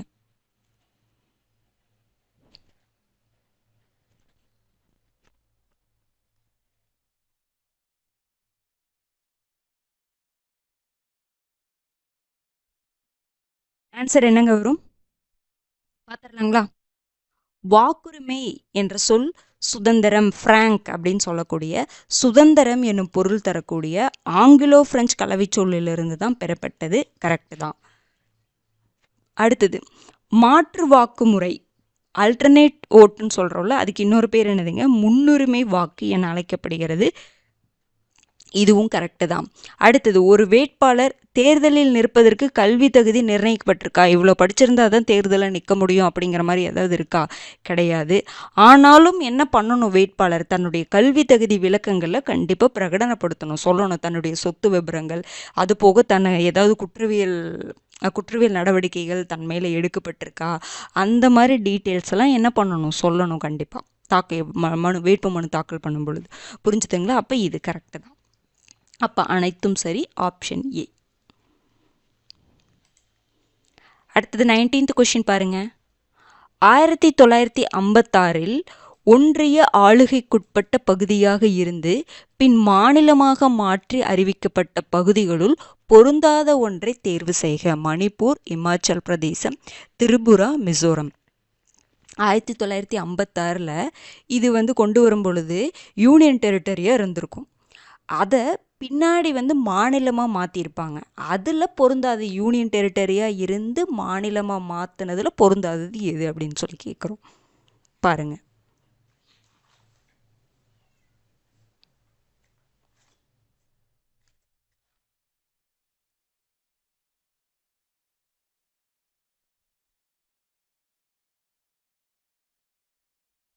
ஆன்சர் பார்த்துடலாங்களா? இப்போ 1956 நான் சொன்னேன் பார்த்தீங்களா, அதாவது 14 மாநிலங்கள், அடுத்தது பார்த்திங்கன்னா 6 யூனியன் டெரிட்டரி கொண்டு வந்தாங்க. 14 மாநிலங்கள் நம்மளோட புக்கில் கொடுத்துருக்காங்க, பார்த்துக்கோங்க. 6 யூனியன் டெரிட்டரி என்னென்னலாம்? 6 யூனியன் டெரிட்டரி 1956 மாநில மறுசீரமைப்பு சட்டத்தின் மூலமாக கொண்டு வரப்பட்ட 6 யூனியன் டெரிட்டரி எதுங்க வரும்? இது டெல்லி வரும், அடுத்தது லக்ஷ்வதீப் வரும், அந்தமான் அண்ட் நிக்கோபர் ஐலாண்டு வரும். ஓகேங்களா? அது 3. அது போக எது அப்படின்னு பார்த்தீங்கன்னா டெல்லி, லக்ஷ்வதீப், அந்தமான் அண்ட் நிக்கோபர் ஐலாண்டு. ஓகேங்களா? 3 சொல்லிட்டேன்னா, அதுக்கப்புறம் பார்த்தீங்கன்னா மணிப்பூர், ஹிமாச்சல் பிரதேஷ், திரிபுரா, இந்த 6 தான் உங்களுக்கு யூனியன் டெரிட்டரியாக அறிவிச்சிருப்பாங்க. அதுக்கு ஆனால் வந்து மிசோரம் யூனியன் டெரிட்டரியாக அப்போ அறிவிச்சிருக்க மாட்டாங்க. புரிஞ்சுதுங்களா? அப்போ ஆன்சர் உங்களுக்கு என்ன தான்? மிசோரம் தான். ஓகேங்களா? அப்போ மணிப்பூரை எப்போ வந்து மாநிலமாக அறிவிச்சாங்க? பின்னாடி மணிப்பூரையும் திரிபுரா.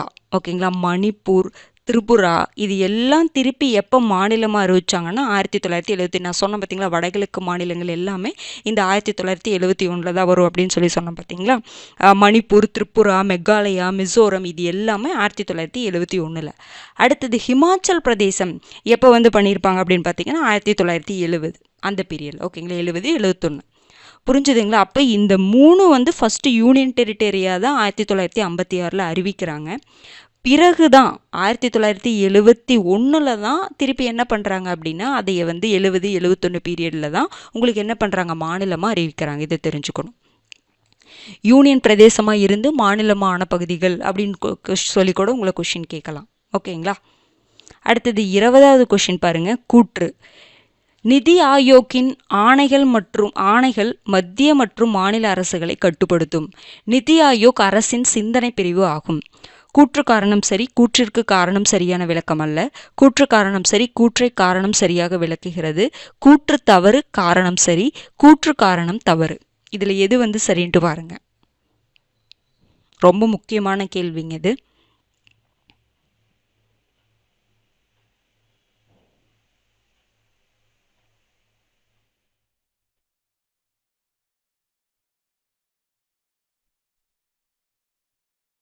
ஆன்சர் பார்த்தலாங்களா? நிதி ஆயோக்குடைய அவங்க ஒன்று சஜஸ்ட் பண்ணுறாங்கன்னு வச்சுக்கோங்களேன், அவங்களோட ஆணைகளை கண்டிப்பாக மத்திய மாநில அரசுகள் கேட்கணுமா அப்படின்னு கேட்டால் கிடையாது. இது ஒரு அறிவுரை சொல்லக்கூடிய ஒரு அமைப்பு தான். இதை பண்ணுங்க, எப்படி பண்ணுங்க அப்படின்னு சொல்லிட்டு அட்வைஸ் தான் பண்ணலாம். இதை கேட்காதது மத்திய மாநில அரசுகளுடைய கையில், மத்திய அரசுடைய கையில் தான் இருக்குது. புரிஞ்சுதுங்களா? அப்போ இது தவறு. நிதி ஆயோக் அரசின் சிந்தனை பிரிவு. நிதி ஆயோக் அப்படிங்கிறது அரசுடைய ஒரு திங்க் டேங்க் அப்படின்னு சொல்லி நீங்கள் படிச்சிருப்பீங்க. சிந்தனை பிரிவு தான். யோசிச்சு ஏதாவது முடிவு சொல்லுவாங்க, அவ்வளோதான். இது கரெக்டு தான். அப்போ இந்த கூற்று காரணம் சரி, காரணம் கூற்றிற்கு சரியான விளக்கம் அப்படின்னு எப்போ வந்திருக்கும் அப்படின்னா, நிதி ஆயோக்குடைய அறிவுரையை மத்திய மாநில அரசுகள் கேட்க வேண்டியதில்லை. ஓகேங்களா? அவங்க நிதி ஆயோக் மத்திய மாநில அரசுகளுக்கு ஆலோசனை கூறலாம். இந்த இடத்துல நிதி ஆயோக் மத்திய மாநில அரசுகளுக்கு ஆலோசனை கூறலாம் அப்படின்ட்டு நிதி ஆயோக் அரசின் சிந்தனை பிரிவுன்னு வந்திருந்ததுன்னா நம்ம என்ன போடலாம்? கூற்று காரணம் சரி, கூற்றை காரணம் சரியாக விளக்குகிறது அப்படின்னு சொல்லிட்டு போடலாம். ஆனால் இது மத்திய மாநில அரசுகளை கட்டுப்படுத்தும் சொல்லியிருக்காங்க. இது ஸ்டேட்மெண்ட்டே தப்பு தான். அப்போ கூற்று தவறு, ஆனால் காரணம் உங்களுக்கு என்ன தான்? சரிதான். புரிஞ்சுதுங்களா? நிதி ஆயோக் ஜஸ்ட் ஒரு ஆலோசனை அதிகாரம் கொண்டது தான். ஓகேங்களா? அடுத்தது ஒலிகோபோலி என்பது எந்த மொழி சொற்கள்? லத்தீன், அரபு, கிரேக்கம், பாரசீகம்.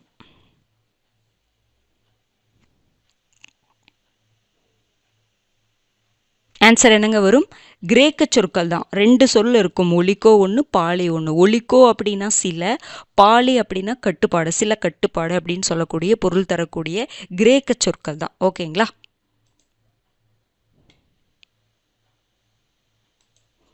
அடுத்தது 22nd கொஸ்டின் பாருங்க.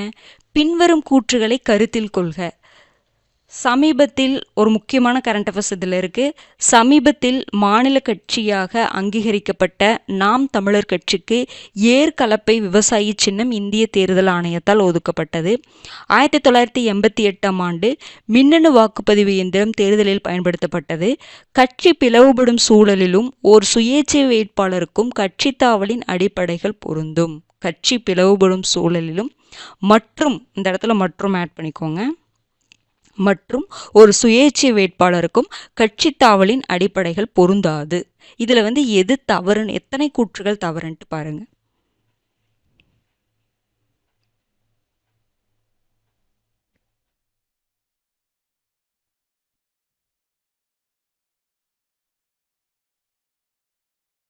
ஆன்சர் பார்த்தலாங்களா? சமீபத்தில் நான் சொன்ன பார்த்தீங்களா, மாநில கட்சியை விடுதலை சிறுத்தைகள் கட்சியும் நாம் தமிழர் கட்சியும் அறிவிக்கப்பட்டிருக்கும். போன மக்களவை எலெக்ஷனில் அவங்க மாநில கட்சிக்கு தேவைப்படக்கூடிய அந்த சதவீத வாக்குகளை பெற்றுப்பார். ஓகேங்களா? 4 கண்டிஷன் 5 கண்டிஷன் நம்ம பார்த்தோம் பார்த்தீங்களா. அதில் நாம் தமிழர் கட்சி பார்த்திங்கன்னா 8 புள்ளி நடந்து முடிந்த மக்களவை தொகுதி மக்களவை தேர்தலில் பார்த்திங்கன்னா 8.22% வாக்குகளை வெற்றுப்பார். நம்ம பார்த்தோம் இல்லைங்களா, ஒரு கண்டிஷன் இறுதியாக நடந்த மக்களவை தேர்தலிலோ இல்லை சட்டசபை தேர்தலிலோ 8% வாக்குகளை பெற்றால் அந்த கட்சிக்கு மாநில கட்சி அங்கீகாரம் கொடுப்பாங்கன்னு சொல்லி பார்த்தோமா. அப்போ இவங்க பாருங்க, நடந்து முடிந்த மக்களவை தேர்தலில் 8.22% வாக்குப்பதிவு பெற்றுப்பார். ஓகேங்களா? அதனால் அவங்க நாம் தமிழர் கட்சி மாநில கட்சியாக அங்கீகரிக்கப்பட்டிருக்கும். நேற்று நியூஸ் என்ன அப்படின்னு பார்த்தீங்கன்னா, நேற்று நியூஸ் தான் இது. ஓகேங்களா? அவங்களுக்கு சின்னம், ஒரு அங்கீகரிக்கப்பட்ட கட்சிக்கு கண்டிப்பாக என்னதுங்க, இவங்களுக்குன்னு ஒரு சின்னத்தை ஒதுக்கிடுவாங்க. அங்கீகரிக்கப்படலை அப்படின்னா அவங்க ஒவ்வொரு தேர்தலில் வேறு என்னென்ன எந்த சின்னத்தில் வேணால் மாற்றி இது பண்ணிகிட்டு இருப்பாங்க. தேர்தல் ஆணையம் என்ன சொல்லுதோ அந்த சின்னத்தில் தான் இது பண்ணுவாங்க. இப்போ இவங்களுக்கு ஒதுக்கிட்டாங்கன்னா கடைசி வரைக்கும் இந்த சின்னம் இவங்களுக்கு ஃபிக்ஸ் பண்ணுறது. அப்போ நாம் தமிழர் கட்சிக்கு எந்த சின்னத்தை ஒதுக்கீடு பண்ணியிருக்காங்கன்னா, ஏற்கலப்பையுடன் கூடிய அந்த விவசாயி சின்னத்தை தான் இந்திய தேர்தல் ஆணையம் அவங்களுக்கு ஒதுக்கி இருக்கிறாங்க. இது கரெக்ட், ரொம்ப ரொம்ப முக்கியமானது, பார்த்துக்கோங்க. அடுத்தது, மின்னணு வாக்குப்பதிவு எந்திரம் தேர்தலில் எப்போது பயன்படுத்தப்பட்டதுன்னு பார்த்தீங்கன்னா 1989, 88 கிடையாது. அப்போ இது தவறு. அடுத்தது பாருங்க, கட்சி பிளவுபடும் சூழல். அதுக்கப்புறம் ஒரு சுயேட்சை வேட்பாளர் அவங்களுக்கு கட்சி தாவலின் அடிப்படைகள் பொருந்தாதா? கட்சி பிளவுபடும் சூழல்ல கட்சி தாவலின் அடிப்படைகள் பொருந்தும். நம்ம பார்த்தோம் இல்லைங்களா, அது கூட திருத்தம் கொண்டு வந்து என்ன பண்ணியிருப்பாங்க, அதை மாற்றிருப்பாங்க. கட்சி பிளவுபடும் போது ஒரு கட்சியிலேருந்து இன்னொருத்தர் போறாரு, இன்னொரு கட்சிக்கு ஒருத்தர் போறாருன்னா அவங்கள பதவி நீக்கம் பண்ண மாட்டாங்க. கட்சி தாவல் அடிச்சட்டம் அவங்களுக்கு பொருந்தாது. திருத்தம் பண்ணி இந்த கான்செப்டை கொண்டு வந்திருப்பாங்க. அப்போ இவங்களுக்கு பொருந்தும். அதே மாதிரி ஒரு சுயேட்சை வேட்பாளருக்கு இந்த கட்சி தாவல் தடைச்சட்டம் பொருந்தாதா? பொருந்தும். ஓகேங்களா, அப்போ இது தவறு. ஓகே, அப்போ என்ன ஆன்சர் வரும் உங்களுக்கு? 2 கூற்றுகள் உங்களுக்கு தவறு, ஆப்ஷன் பி. அடுத்தது 23வது கேள்வி பாருங்க. பின்வரும் கூற்றுகளுடன் தொடர்புடையவர் யார்? அந்த கூற்றை சொன்னவர் யார்? ஒரு மனிதனின் கடைசி படிக்கட்டு மற்றொருவரின் தொடக்கம். மாபெரும் மனித சாதனைகள் யாவும் எண்ணிலடங்கா மக்களின் கடுமையான தொடர் முயற்சியின் விளைவே ஆகும் இப்படின்னு சொன்னவர் யாரு? எர்னஸ்ட் ரெனான், சர்தார் வல்லபாய் பட்டேல், ஜவஹர்லால் நேரு, மகாத்மா காந்தி.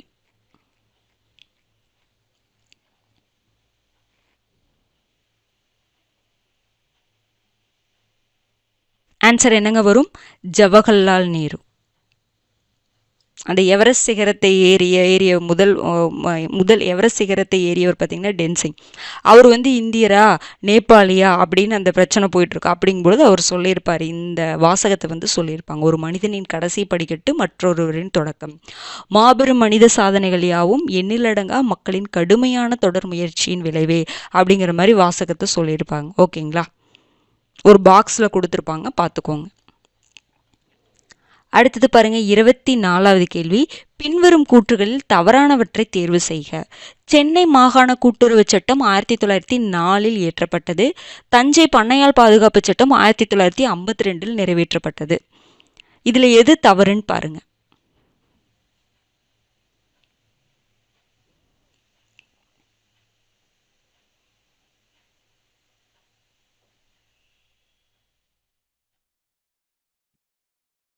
ஆன்சர் பார்த்தலாங்களா? சென்னை மாகாண கூட்டுறவு சட்டம் 1904 கொண்டு வந்திருப்பாங்களா?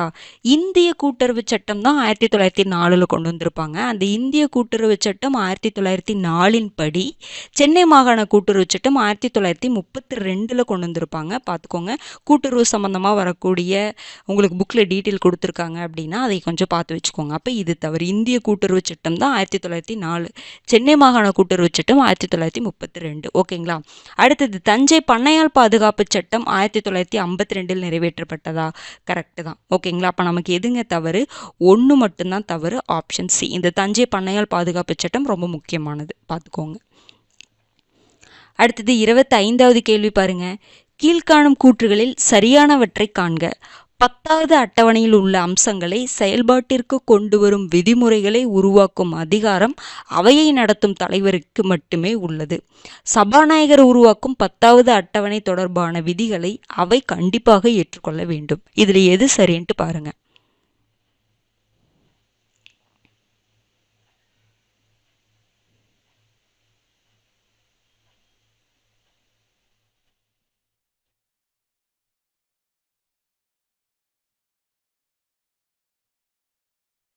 ஓகேங்க, ஆன்சர் பார்த்துடலாங்களா? இப்போ 10வது அட்டவணை பார்த்தீங்கன்னா உங்களுக்கு என்னங்க 52வது சட்ட திருத்தம் மூலமாக வந்து கொண்டு வந்திருப்பாங்க. 1985 மூலமாக கொண்டு வந்திருப்பாங்க. இந்த 10வது அட்டவணை பார்த்தீங்கன்னா கட்சி தாவல் தடை சட்டத்தை பற்றி சொல்லக்கூடியது. அந்த அந்த 10வது அட்டவணையில் இருக்கக்கூடிய அம்சங்களை செயல்பாட்டிற்கு கொண்டு வரக்கூடிய அந்த விதிமுறைகள் இருக்குது பார்த்தீங்களா, இந்த ரூல்ஸ் அண்ட் ரெகுலேஷன், அதை வந்து உருவாக்கக்கூடிய அதிகாரம் யாருக்கு இருக்குது அப்படின்னு பார்த்தீங்கன்னா அவையை நடத்தக்கூடிய தலைவருக்கு தான் இருக்குது. கரெக்ட். ஓகேங்களா, அப்போ அந்த அவையை நடத்தும் தலைவர் சபாநாயகர். ஓகேங்களா, அந்த சபாநாயகர் வந்து உருவாக்கும் 10வது அட்டவணை தொடர்பான விதிகளை அவர் வந்து ஒரு விதிகளை வந்து அவர் முடிவில்லைங்க, இது விதிகள். ஓகேங்களா, இவர் இந்த 10வது அட்டவணை தொடர்பான ஒருத்தர் பதவி நீக்கணும்னு சொல்லிட்டு ஒரு முடிவு எடுக்கிறாருன்னா அதை வந்து எல்லாருமே கண்டிப்பாக ஏற்றுக்கணும். ஆனால் இந்த 10வது அட்டவணை தொடர்பான விதிகளை வந்து இவர் உருவாக்குறாரு பார்த்தீங்களா, இந்த உருவாக்கக்கூடிய அதிகாரம் யாருக்கு இருக்குது? அவையை நடத்தும் தலைவருக்கு தான் இருக்குது. அந்த விதிகளை கண்டிப்பாக ஏற்றுக்கொள்ள வேண்டுமா? அப்படின்னு கேட்டால் கிடையாது. அங்கே இருக்கக்கூடிய அந்த அவையில் இருக்கக்கூடியவங்க கண்டிப்பாக ஏற்கணும்ன்ட்டு கிடையாது. ஏற்கவும் செய்யலாம், நிராகரிக்கவும் செய்யலாம். ஓகேங்களா? அப்போ இது தவறு. அவருடைய முடிவை நிராகரிக்க முடியாது. ஆனால் அது சம்மந்தமான அந்த விதிகளை உருவாக்குவதற்கான அந்த விதிமுறைகளை வந்து உள்ள கொண்டு வராரு பார்த்தீங்கன்னா, அதை வந்து நிராகரிக்க உரிமை இருக்குது. ஆனால் இதை நிராகரிக்கலாம். முடிவை வந்து கண்டிப்பாக ஏற்றுக்கொள்ளணும். புரிஞ்சுதுங்களா என்ன சொல்ல வரேன்ட்டு? அப்போ என்னதுங்க உங்களுக்கு 1 மட்டும்தான் சரி, ஆப்ஷன் பி. அடுத்தது 26வது கேள்வி பாருங்க. ராஜாஜி அவர்கள் 1937 முதலமைச்சராக பதவியேற்ற பிறகு உருவாக்கிய அரசு கொள்கைகளுள் தவறானவை. தீண்டாமை ஒழிப்பு, இந்திய மொழியை தேசிய மொழியாக அறிவிப்பது.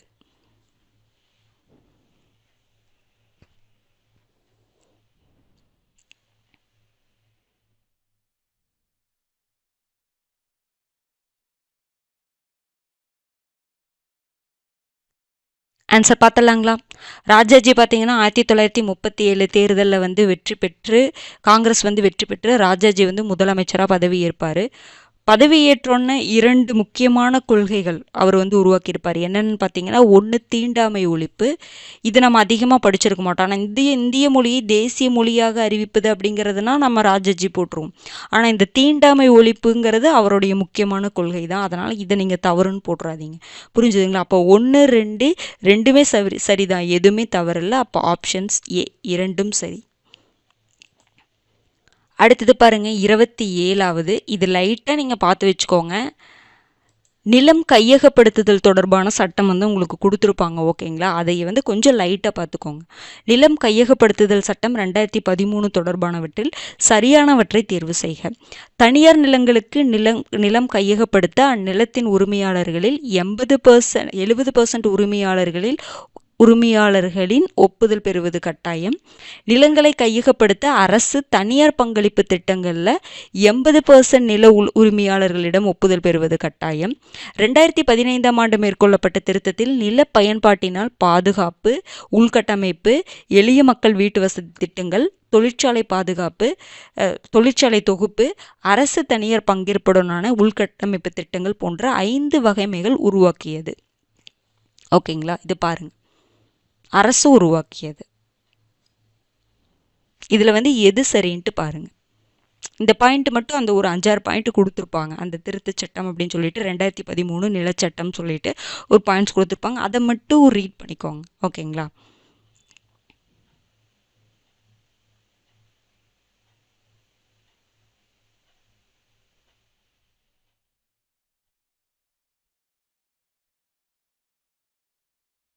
ஆன்சர் பார்த்துலாங்களா?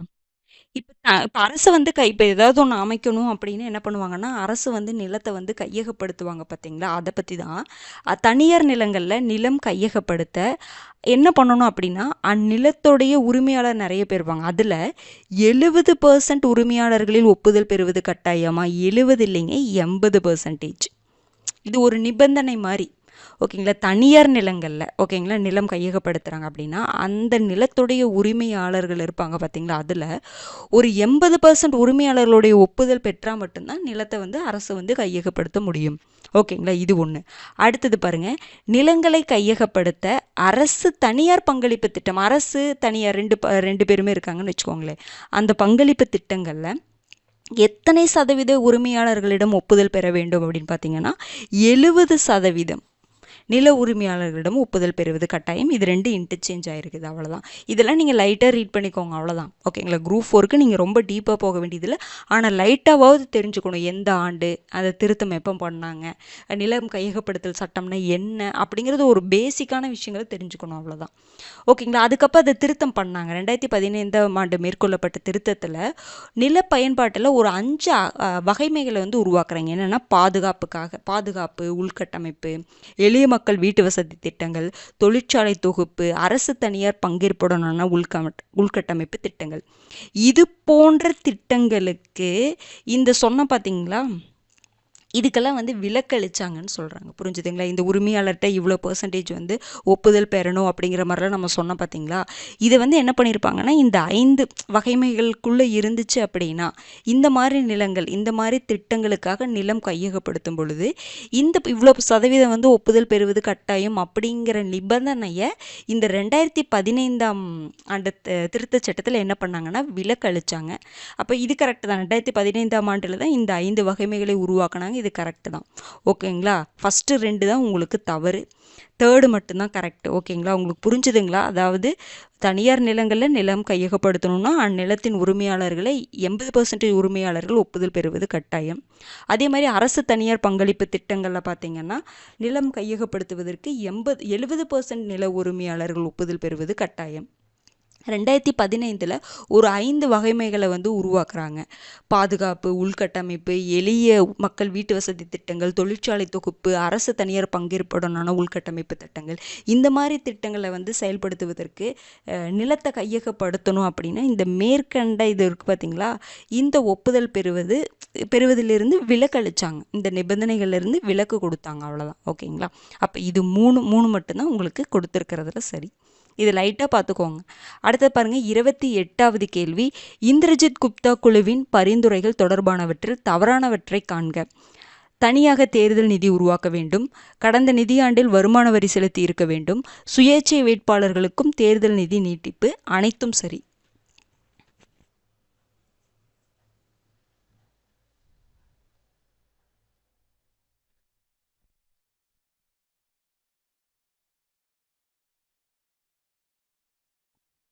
ஆன்சர் பார்த்தலாங்களா? இந்திரஜித் குப்தா குழுவுடைய பரிந்துரைகளை எது தவறுன்னு கேட்குறாங்க. இந்திரஜித் குப்தா குழு பார்த்தீங்கன்னா தனியாக தேர்தல் நிதி உருவாக்க வேண்டும் சொன்னாங்களா? இது கரெக்டு தான். அடுத்தது கடந்த நிதியாண்டில் அவங்க என்ன பண்ணியிருக்கணும்? வருமான வரி செலுத்தி இருக்க வேண்டுமா? கரெக்டு தான். சுயேட்சை வேட்பாளர்களுக்கு தேர்தல் நிதியை கொடுக்கணும்னு சொன்னாங்களா? நீட்டிக்க சொன்னாங்களா? கிடையாது. சுயேட்சை வேட்பாளர்களுக்கு தேர்தல் நிதி கிடையாதுன்னு சொன்னாங்க. அப்போ இதுதான் உங்களுக்கு என்னதுங்க? தவறு. அனைத்தும் சரிங்கிறதுலாம் வராது. அப்போ ஆப்ஷன் சி தான். ஓகேங்களா? அடுத்தது 29வது கேள்வி. ராஜாஜி அவர்களின் தட்சிண பிரதேசம் எனும் கருத்தினை எதிர்த்தவர்களுள் பொருந்தாதவர் யார்? ரொம்ப முக்கியமான ஒரு டேர்முங்க தட்சிண பிரதேசம் அப்படிங்கிறது. பெரியார், காமராசர், ஏ.கே. கோபாலன், பக்தவச்சலம்.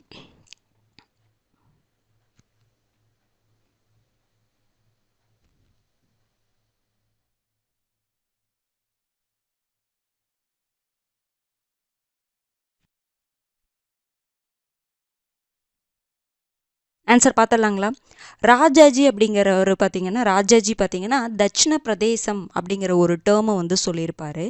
தட்சிண பிரதேசம் அப்படின்னா கேரளாவையும் தமிழ்நாட்டையும் உள்ளடக்கிய ஒரு பகுதி தான் தட்சிண பிரதேசம் அப்படிங்கிற மாதிரி சொல்லியிருப்பார். நம்ம திராவிட நாடுன்னு சொல்கிறோம்ல, அதற்கு ஒரு இதாக வந்து இவர் தட்சிண பிரதேசம் அப்படின்னு சொல்லியிருப்பாங்க. இந்த டேர்மை எதிர்த்தவர் யாருன்னு பார்த்தீங்கன்னா பெரியார் எதிர்த்தார், காமராஜரும் எதிர்த்தார். ஓகேங்களா? ஏ.கே. கோபாலன் அவங்களும் எதிர்த்தாங்க. ஆனால் பக்தவச்சலம், அதுக்கப்புறம் சி. சுப்பிரமணியம் இவங்கெல்லாம் பார்த்தீங்கன்னா இவங்களுக்கு ஆதரவாக இந்த கருத்துரையை வந்து பரப்புனாங்க. ஓகேங்களா? பக்தவச்சலம் வந்து எதிர்க்கலை. பக்தவச்சலம், சி. சுப்பிரமணியம் இவங்கெல்லாம் ஆதரவாக இவருடைய கருத்துக்களை தட்சிண பிரதேசம் அப்படிங்கிற கான்செப்டை பரப்புனதில் முக்கியத்துவம் வாய்ந்தவர்கள். அப்போ பக்தவச்சலம் தான் ஆன்சர் வரும். ஓகேங்களா? Option D. அடுத்தது 30வது கொஸ்டின் பாருங்க. நில சீர்திருத்தங்களின் நோக்கங்களில் பொருந்தாத ஒன்றை தேர்வு செய்க. நில உச்ச வரம்பு விதிப்பதை தடை செய்தல், ஜமீன்தாரி முறை ஒழிப்பு, விவசாய சமுதாயங்களின் இடையே கூட்டுறவு, இடைத்தரகர் முறை ஒழிப்பு. நில சீர்திருத்தங்கள் அப்படின்னு நம்ம போட்டோம் பார்த்தீங்களா? அந்த நில சீர்திருத்த சட்டங்கள்லாம் போட்டோம். அதனுடைய நோக்கத்தில் பொருந்தாதது எதுன்னு பாருங்க.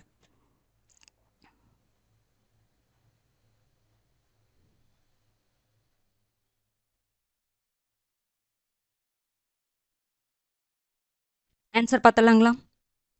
இதனுடைய நோக்கமே பார்த்தீங்கன்னா இடைத்தரகர் முறையை வந்து ஒழிக்கணும். கரெக்டு தான். அடுத்தது விவசாய சமுதாயங்களின் இடையே வந்து கூட்டுறவு ஏற்படுத்தணும். இந்த நில சீர்திருத்தத்துடைய நோக்கம் இது. கரெக்டு தான்.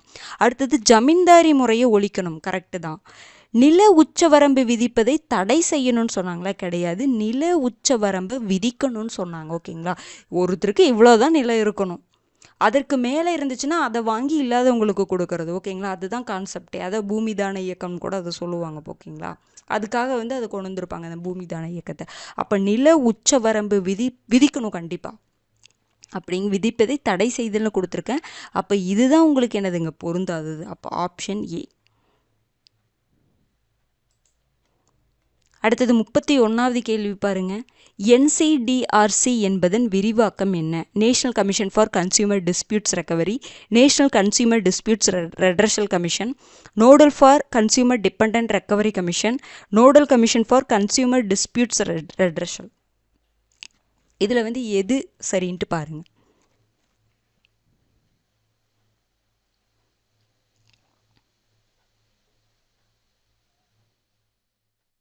ஆன்சர் என்னங்க வரும்? National consumer disputes redressal commission தான் வரும். ஓகேங்களா, ரொம்ப முக்கியமானது, பார்த்துக்கோங்க. அதே மாதிரி எஸ்சிடிஆர்சி அப்படின்னு வரும்பொழுது state consumer disputes redressal commission வரும். அடுத்தது பாருங்க 32வது கேள்வி. முன்பு எதிர்மறை வாக்கினை செலுத்த விரும்பும் வாக்காளர் தனது வாக்காளர் எண்ணை பதிவு செய்ய வேண்டிய படிவம் என்ன? இப்போ வந்து நோட்டாக இருக்குது, முன்னாடி எதிர்மறை வாக்குன்னு சொல்லிட்டு கான்செப்ட் இருக்கும். அப்போ வந்து ஒரு படிவத்தில் தன்னுடைய வாக்காளர் என்ன பண்ணணும் அப்படின்னா அந்த வரிசை எண்ணை எழுதிட்டு அதுக்கப்புறம் நம்ம எதிர்மறை வாக்கு செலுத்தலாம். அப்போ எந்த படிவத்தில் அவங்க செலுத்தணும்? முன்னாடி 49O, 17A, 17B, A and B.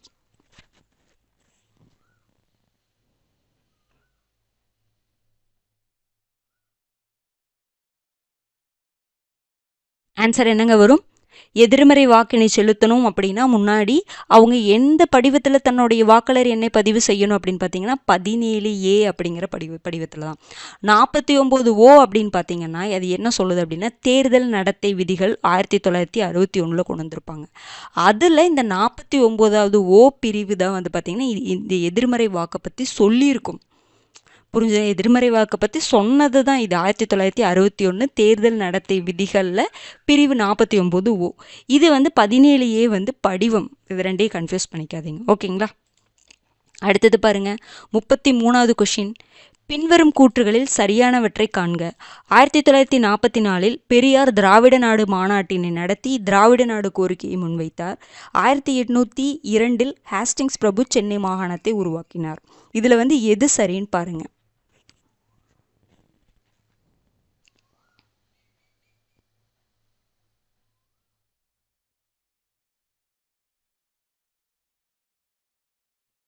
Answer பார்த்தலாங்களா?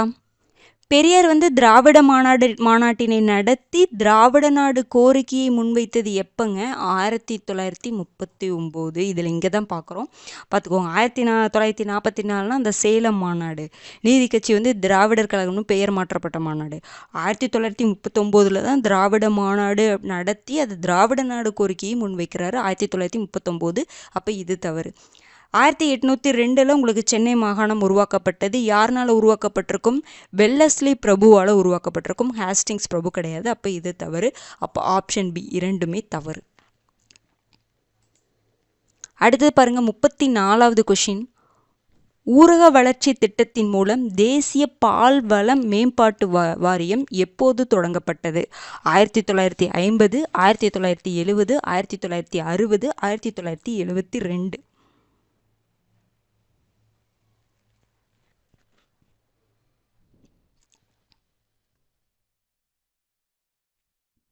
Answer என்னங்க வரும்? தேசிய பால்வளம் மேம்பாட்டு வாரியம் எந்த திட்டத்தின் மூலமாக தொடங்கப்பட்டது? ஊரக வளர்ச்சி திட்டத்தின் மூலமாக தொடங்கப்பட்டது. அதையும் நோட் பண்ணிக்கோங்க. எப்போ தொடங்கப்பட்டிருக்கும்? 1970 தொடங்கப்பட்டிருக்கும். அடுத்தது பார்த்தீங்கன்னா 1950 பார்த்தீங்கன்னா உங்களுக்கு அமுல் அப்படிங்கிற நிறுவனம். ஓகே, யாரால்? குஜராத்தில் யாரால் தொடங்கப்பட்டிருக்கும்? வர்கீஸ் குரியன் அவர்களால் தொடங்கப்பட்டிருக்கும் 1950. இதனுடைய வெற்றியை பார்த்துட்டு தான் நம்ம கவர்மெண்ட் வந்து 1970 தேசிய பால்வள மேம்பாட்டு வாரியத்தை தொடங்கியிருப்பாங்க. அடுத்தது 1972 பார்த்தீங்க அப்படின்னா தமிழ்நாடு பால்வள மேம்பாட்டு கழகத்தை வந்து ஸ்டார்ட் பண்ணுறாங்க. இதுவும் ரொம்ப முக்கியம். இந்திய அளவில் எப்போ, தமிழ்நாடு அளவில் எப்போன்னு பார்த்துக்கோங்க. 1960 தான் பார்த்தீங்கன்னா உங்களுக்கு 60களில் பசுமை புரட்சி வந்து நடைபெற்று இருந்திருக்கும். ஓகேங்களா, பார்த்துக்கோங்க. அடுத்தது 35வது கேள்வி, இந்தியாவில் நோட்டா அறிமுகப்படுத்தப்பட்ட ஆண்டு 2013, 2014, 2012, 2011.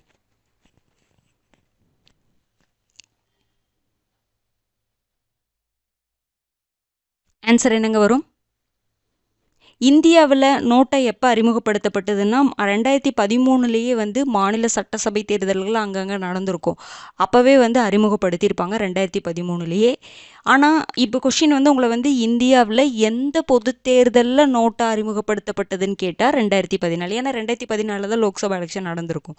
புரிஞ்சுதுங்களா? அப்போ எந்த பொது தேர்தலில் நோட்டா அறிமுகப்படுத்தப்பட்டதுன்னு கேட்டால் 2014. பொதுவாக இந்தியாவில் நோட்டா எப்போ அறிமுகப்படுத்தப்பட்டதுன்னு கேட்டால் 2011. இந்த வித்தியாசத்தை தெரிஞ்சுக்கோங்க. ஓகேங்களா? அடுத்தது, பசல் அலி ஆணையத்தின் உறுப்பினர்களை தேர்வு செய்க. KM பணிக்கர், பன்னாலால், ஜகத் நாராயணன், HN குன்ஸ்ரு. இதில் வந்து யார் வந்து பசல் அலி ஆணையத்துடைய உறுப்பினர்கள்?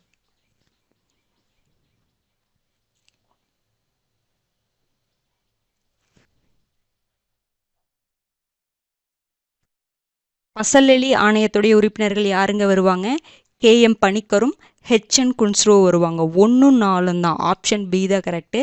இந்த பன்னாலால் ஜகத் நாராயணன் எந்த குழுவுடைய உறுப்பினர்கள் அப்படின்னு பார்த்தீங்கன்னா, SK தார் கமிஷன் இருக்குது பார்த்தீங்களா, 1948 போட்டிருப்பாங்கல்ல, அந்த கமிஷனுடைய உறுப்பினர்கள் தான். தார் தான் வந்து ஹெட்டு, பன்னாலாலும் ஜகத் நாராயணன் வந்து உறுப்பினர்களாக இருப்பாங்க. நீங்கள் கண்டிப்பாக இதெல்லாம் தெரிஞ்சுக்கணும். ஓகேங்களா? 3 கமிஷன், பசல் அலி ஆணையம் தெரிஞ்சுக்கணும், JBP கமிட்டியும் தெரிஞ்சுக்கணும், அதனுடைய உறுப்பினர்கள் தெரிஞ்சுக்கணும். அது போக பார்த்தீங்க அப்படின்னா உங்களுக்கு கடைசியாக போட்ட இந்த பசல் அலி ஆணையம் அதையும் தெரிஞ்சுக்கணும். அதில் யார் யார் உறுப்பினர்களாக இருக்காங்க அப்படிங்கிறத தெரிஞ்சுக்கணும். ஓகேங்களா?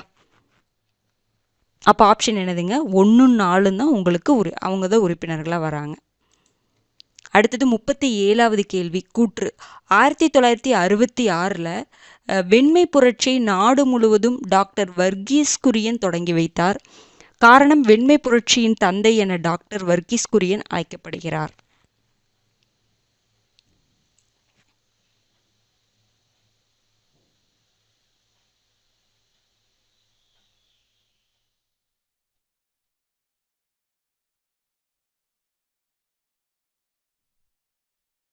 ஆன்சர் பார்த்துடலாங்களா? 1966 வெண்மை புரட்சியை நாடு முழுவதும் டாக்டர் வர்கீஸ் குரியன் தொடங்கி வைப்பாரா? கிடையாதுங்க. உங்களுக்கு யார் தொடங்கி வைப்பாங்க? லால் பகதூர் சாஸ்திரி தான் தொடங்கி வைப்பார். அந்த வெண்மை புரட்சிக்கும் அந்த முயற்சிக்கு ஒரு தலைவராக தான் டாக்டர் வர்கீஸ் குரியன் நியமிக்கப்படுவார். புரிஞ்சுதுங்களா? டாக்டர் வர்கீஸ் குரியன் தொடங்கி நாடு முழுவதும் லால் பகதூர் சாஸ்திரி 1966 வெண்மை புரட்சியை தொடங்கி வைப்பார். அந்த வெண்மை புரட்சிக்கு தலைவராக யார் நியமிக்கப்படுவாங்கன்னா டாக்டர் வர்கீஸ் குரியன். வெண்மை புரட்சியின் தந்தை என அழைக்கப்படுவர் யாருன்னு பார்த்தீங்கன்னா வர்கீஸ் குரியன். கூற்றும் உங்களுக்கு என்னவா தான் இருக்குது? கூற்று தவறு, காரணம் சரிதான். ஆனால் எப்படி சொல்லலாம்னா இதுக்கு ரிலேட் அப்படிங்கிற ரிலேஷன் அப்படிங்கிறது கிடையாது. புரிஞ்சுதுங்களா? ஏன்னா இவர் வந்து லால் பகதூர் சாஸ்திரி தான் வந்து தொடங்கியே வச்சார். ஆனால் இதற்கு காரணம் இதுன்னு சொல்லவும் முடியாது. ஓகேங்களா? அப்போ இது என்னதுங்க உங்களுக்கு? கூற்று, காரணம், கூற்று தவறு. ஆனால் உங்களுக்கு என்னதுங்க? காரணம் சரி. Option C. எதுக்கும் எதோட விளக்கம்லாம் கிடையாது. புரிஞ்சுதுங்களா?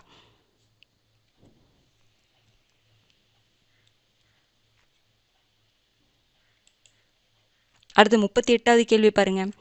பின்வரும் கூற்றுகளில் சரியானவற்றை தேர்வு செய்க. 52வது சட்ட திருத்தம் கட்சி தாவல் சட்டம் தொடர்புடையது. தேர்தல் ஆணையர்களின் பதவிக்காலம் 6 ஆண்டுகள் அல்லது 60 வயது. இதுல வந்து எது சரின்ட்டு பாருங்க.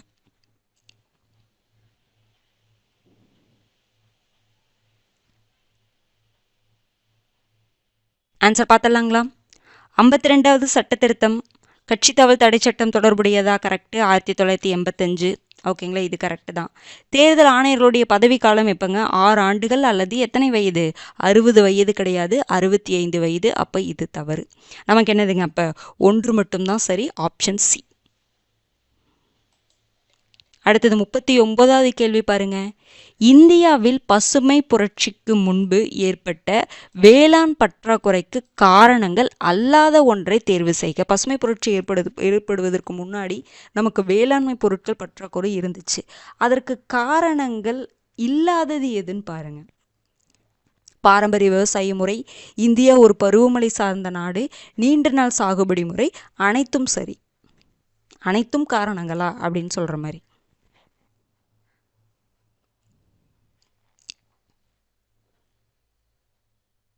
ஆன்சர் பார்த்துடலாங்களா?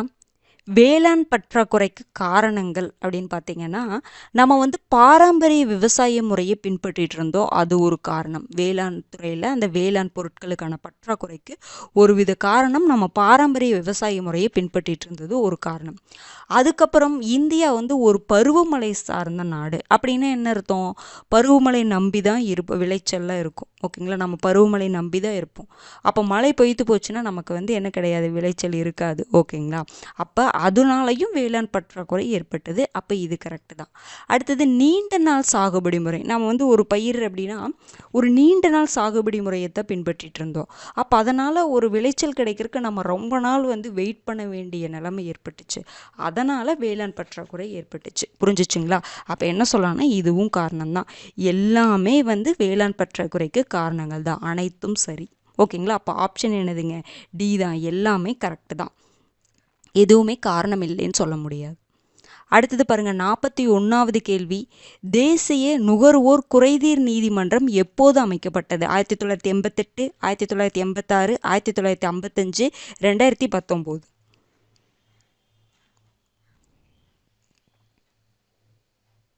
ஆன்சர் என்னங்க வரும்? தேசிய நுகர்வோர் குறைதீர் நீதிமன்றம் எப்போ கொண்டு வந்திருப்பாங்க? 1988. நுகர்வோர் பாதுகாப்பு சட்டம் தான் 1986. ஓகேங்களா? டிசம்பர் 24 பார்த்தோமா? ஓகேங்களா? அப்போ 2019 அந்த நுகர்வோர் பாதுகாப்பு சட்டத்தில் ஒரு திருத்தம்லாம் கொண்டு வந்திருப்பாங்க. ஓகேங்களா? அப்போ பார்த்துக்கோங்க. அப்போ தேசிய நுகர்வோர் குறைதீர் நீதிமன்றம் பார்த்தீங்கன்னா நுகர்வோர் பாதுகாப்பு சட்டம் 1986 படி 1988 கொண்டு வரப்பட்டது. அப்போ ஆப்ஷன் ஏ தான் உங்களுக்கு கரெக்டு. 86 பாதுகாப்பு சட்டம், நுகர்வோர் பாதுகாப்பு சட்டம். அதை கன்ஃபியூஸ் பண்ணிக்கூடாது. ஓகேங்களா?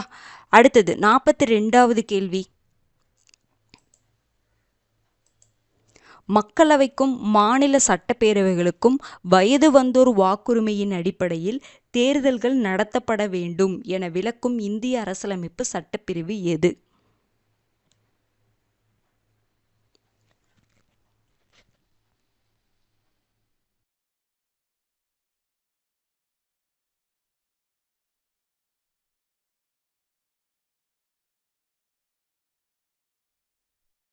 ஆன்சர் என்னங்க வரும்?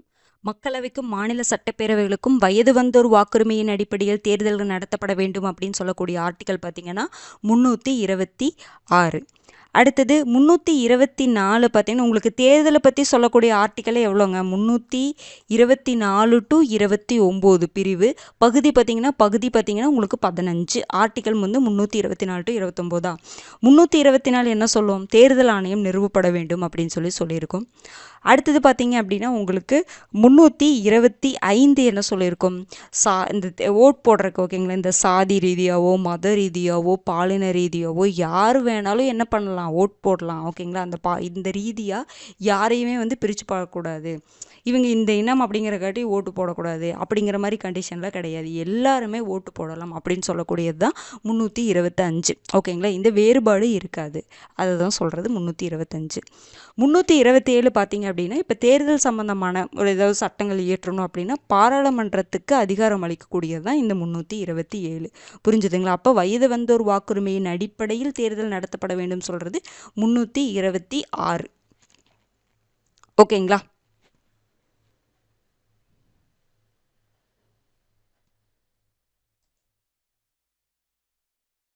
அடுத்து பாருங்க, 43வது கேள்வி. சிறுபான்மையினர் உரிமைகள் எப்போதும் நமது சிந்தனையில் இருக்க வேண்டும். அவர்கள் அச்சமில்லாமல் வாழும் சூழ்நிலை உருவாக்கப்பட வேண்டும் என்று கூறியவர் மவுண்ட் பேட்டன் பிரபு, கிளமெண்ட் அட்லி, டாக்டர் அம்பேத்கர், தந்தை பெரியார்.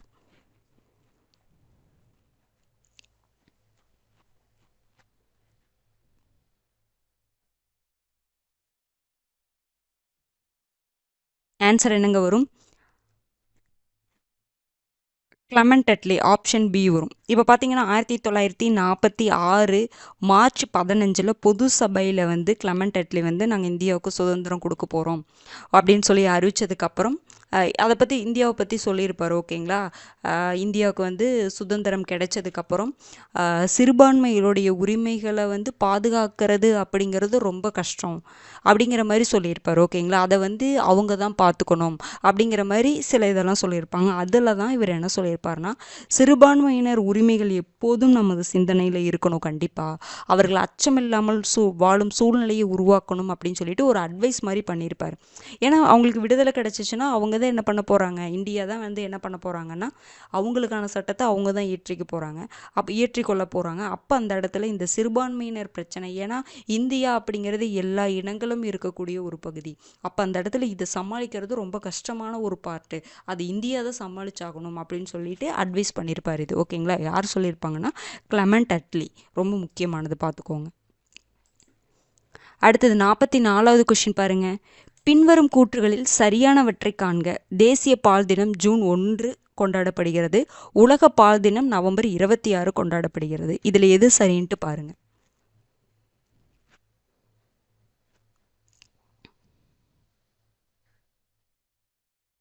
ஓகேங்க. ஆன்சர் என்னங்க வரும்? தேசிய பால் தினம் எப்போது கொண்டாடப்படுகிறது? நவம்பர் 26. டாக்டர் வர்கீஸ் குரியன் அவர்களுடைய பிறந்த நாளை நினைவு கூறும் வகையில், அவரை நினைவு கூறும் வகையில் அவருடைய பிறந்த நாள் தான் தேசிய பால் தினமாக நவம்பர் 26 நம்ம கொண்டாடிட்டு இருக்கோம். ஓகேங்களா. அப்போ இது தவறு. ஜூன் 1 பார்த்தீங்கன்னா உலக பால் தினம். நான் அப்படி இன்டர்சேஞ்ச் ஆயிருக்கு. நவம்பர் 26 தேசிய பால் தினம், ஜூன் 1 உலக பால் தினம். அப்போ ரெண்டுமே உங்களுக்கு என்ன தான் தவறு. அப்போ ஆப்ஷன் ஏ தான் வந்து என்னதுங்க உங்களுக்கு கரெக்ட். அடுத்தது 45வது கேள்வி பாருங்க. குடியரசுத் தலைவருக்கான நேரடி தேர்தலுக்கு உலகம் முழுவதும் பின்பற்றப்படும் தேர்தல் முறை எது? மாற்று வாக்கு, முதலில் நிலையை கடந்து செல்லுதல், இரு சுற்று முறை, எதுவும் இல்லை.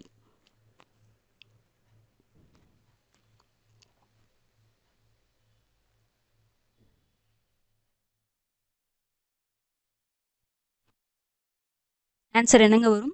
குடியரசுத் தலைவருக்கான நேரடி தேர்தல், டைரக்ட் எலெக்ஷனுக்கு உலகம் முழுவதும் பின்பற்றக்கூடிய தேர்தல் முறை எதுங்க நமக்கு? இரு சுற்று முறை. பார்த்துக்கோங்க. ஆன்சர் என்னங்க வரும் உங்களுக்கு? இரு சுற்று முறை.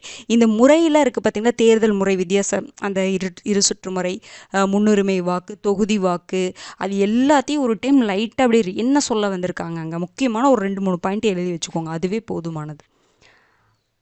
அடுத்தது பாருங்கள். 46வது கேள்வி. பசல் அலி ஆணையம் அமைக்கப்பட்ட ஆண்டு? 1948, 1956, 1953, 1952. இந்த வருடங்கள் எல்லா வருடங்களுமே முக்கியமான வருடங்கள். இந்த மாதிரி டைரக்ட் கொஷின் வரும் பொழுது நீங்கள் பேசிக்காக இருக்குன்னு நினைக்காதீங்க, புரிஞ்சுதுங்களா? அந்த ஆப்ஷனில் ஆன்சர் இருக்குது, பார்த்துக்கோங்க.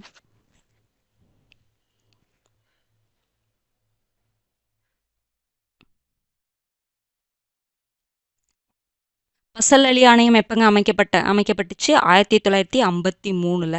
1948 தான் பார்த்தீங்கன்னா எஸ்கே தார் கமிஷன், ஃபஸ்ட்டு அந்த மொழிவாரி கமிஷன் அமைச்சாங்க, எஸ்கே தார் கமிஷன். அதற்கப்புறம் தான் பார்த்தீங்கன்னா உங்களுக்கு என்ன கமிஷன் அமைச்சிருப்பாங்க? அதே வருடத்தில் தான் பார்த்தீங்கன்னா உங்களுக்கு ஜேவிபி கமிட்டி.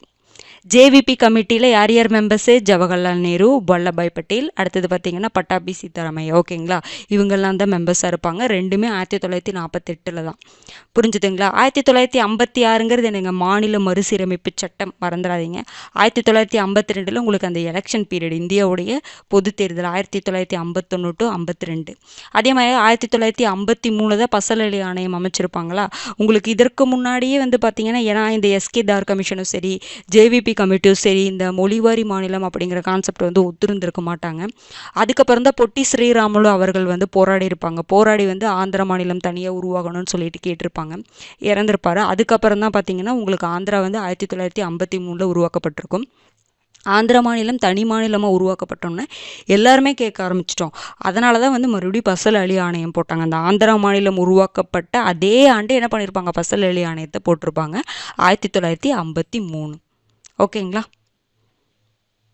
அடுத்தது 47வது கேள்வி, அகல அலைவரிசை எனும் கோட்பாடு எந்த ஆண்டின் தொழிற்கொள்கையில் அறிமுகப்படுத்தப்பட்டது? 1948, 1956, 1980, 1991. இது எல்லாமே தொழிற்கொள்கை அறிவிக்கப்பட்ட ஆண்டு தான். அப்போ இதில் என்ன ஆன்சர் வரும் பாருங்க.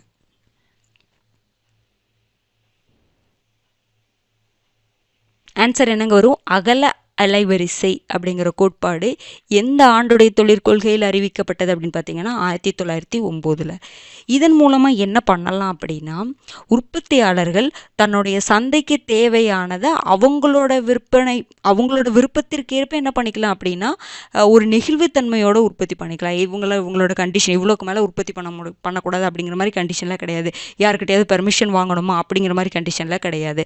அவங்க விருப்பத்தின் பேரில் அவங்க சந்தைக்கு அவங்களுடைய சந்தைக்கு உற்பத்தி எவ்வளவு தேவையோ அந்த அளவுக்கு அவங்க விருப்பத்தின் பேரில் உற்பத்தி பண்ணிக்க முடியும் இந்த கோட்பாட்டின் மூலமாக. புரிஞ்சுதுங்களா? அது 1980 அறிமுகப்படுத்தியிருப்பாங்க. ஃபஸ்ட்டு பார்த்தீங்கன்னா 1948 எக்கனாமிக் பாலிசி, ஓகேங்களா, பொருளாதார கொள்கை அறிமுகப்படுத்தியிருப்பாங்க. 1956 பொருளாதார கொள்கையை அறிமுகப்படுத்தியிருப்பாங்க.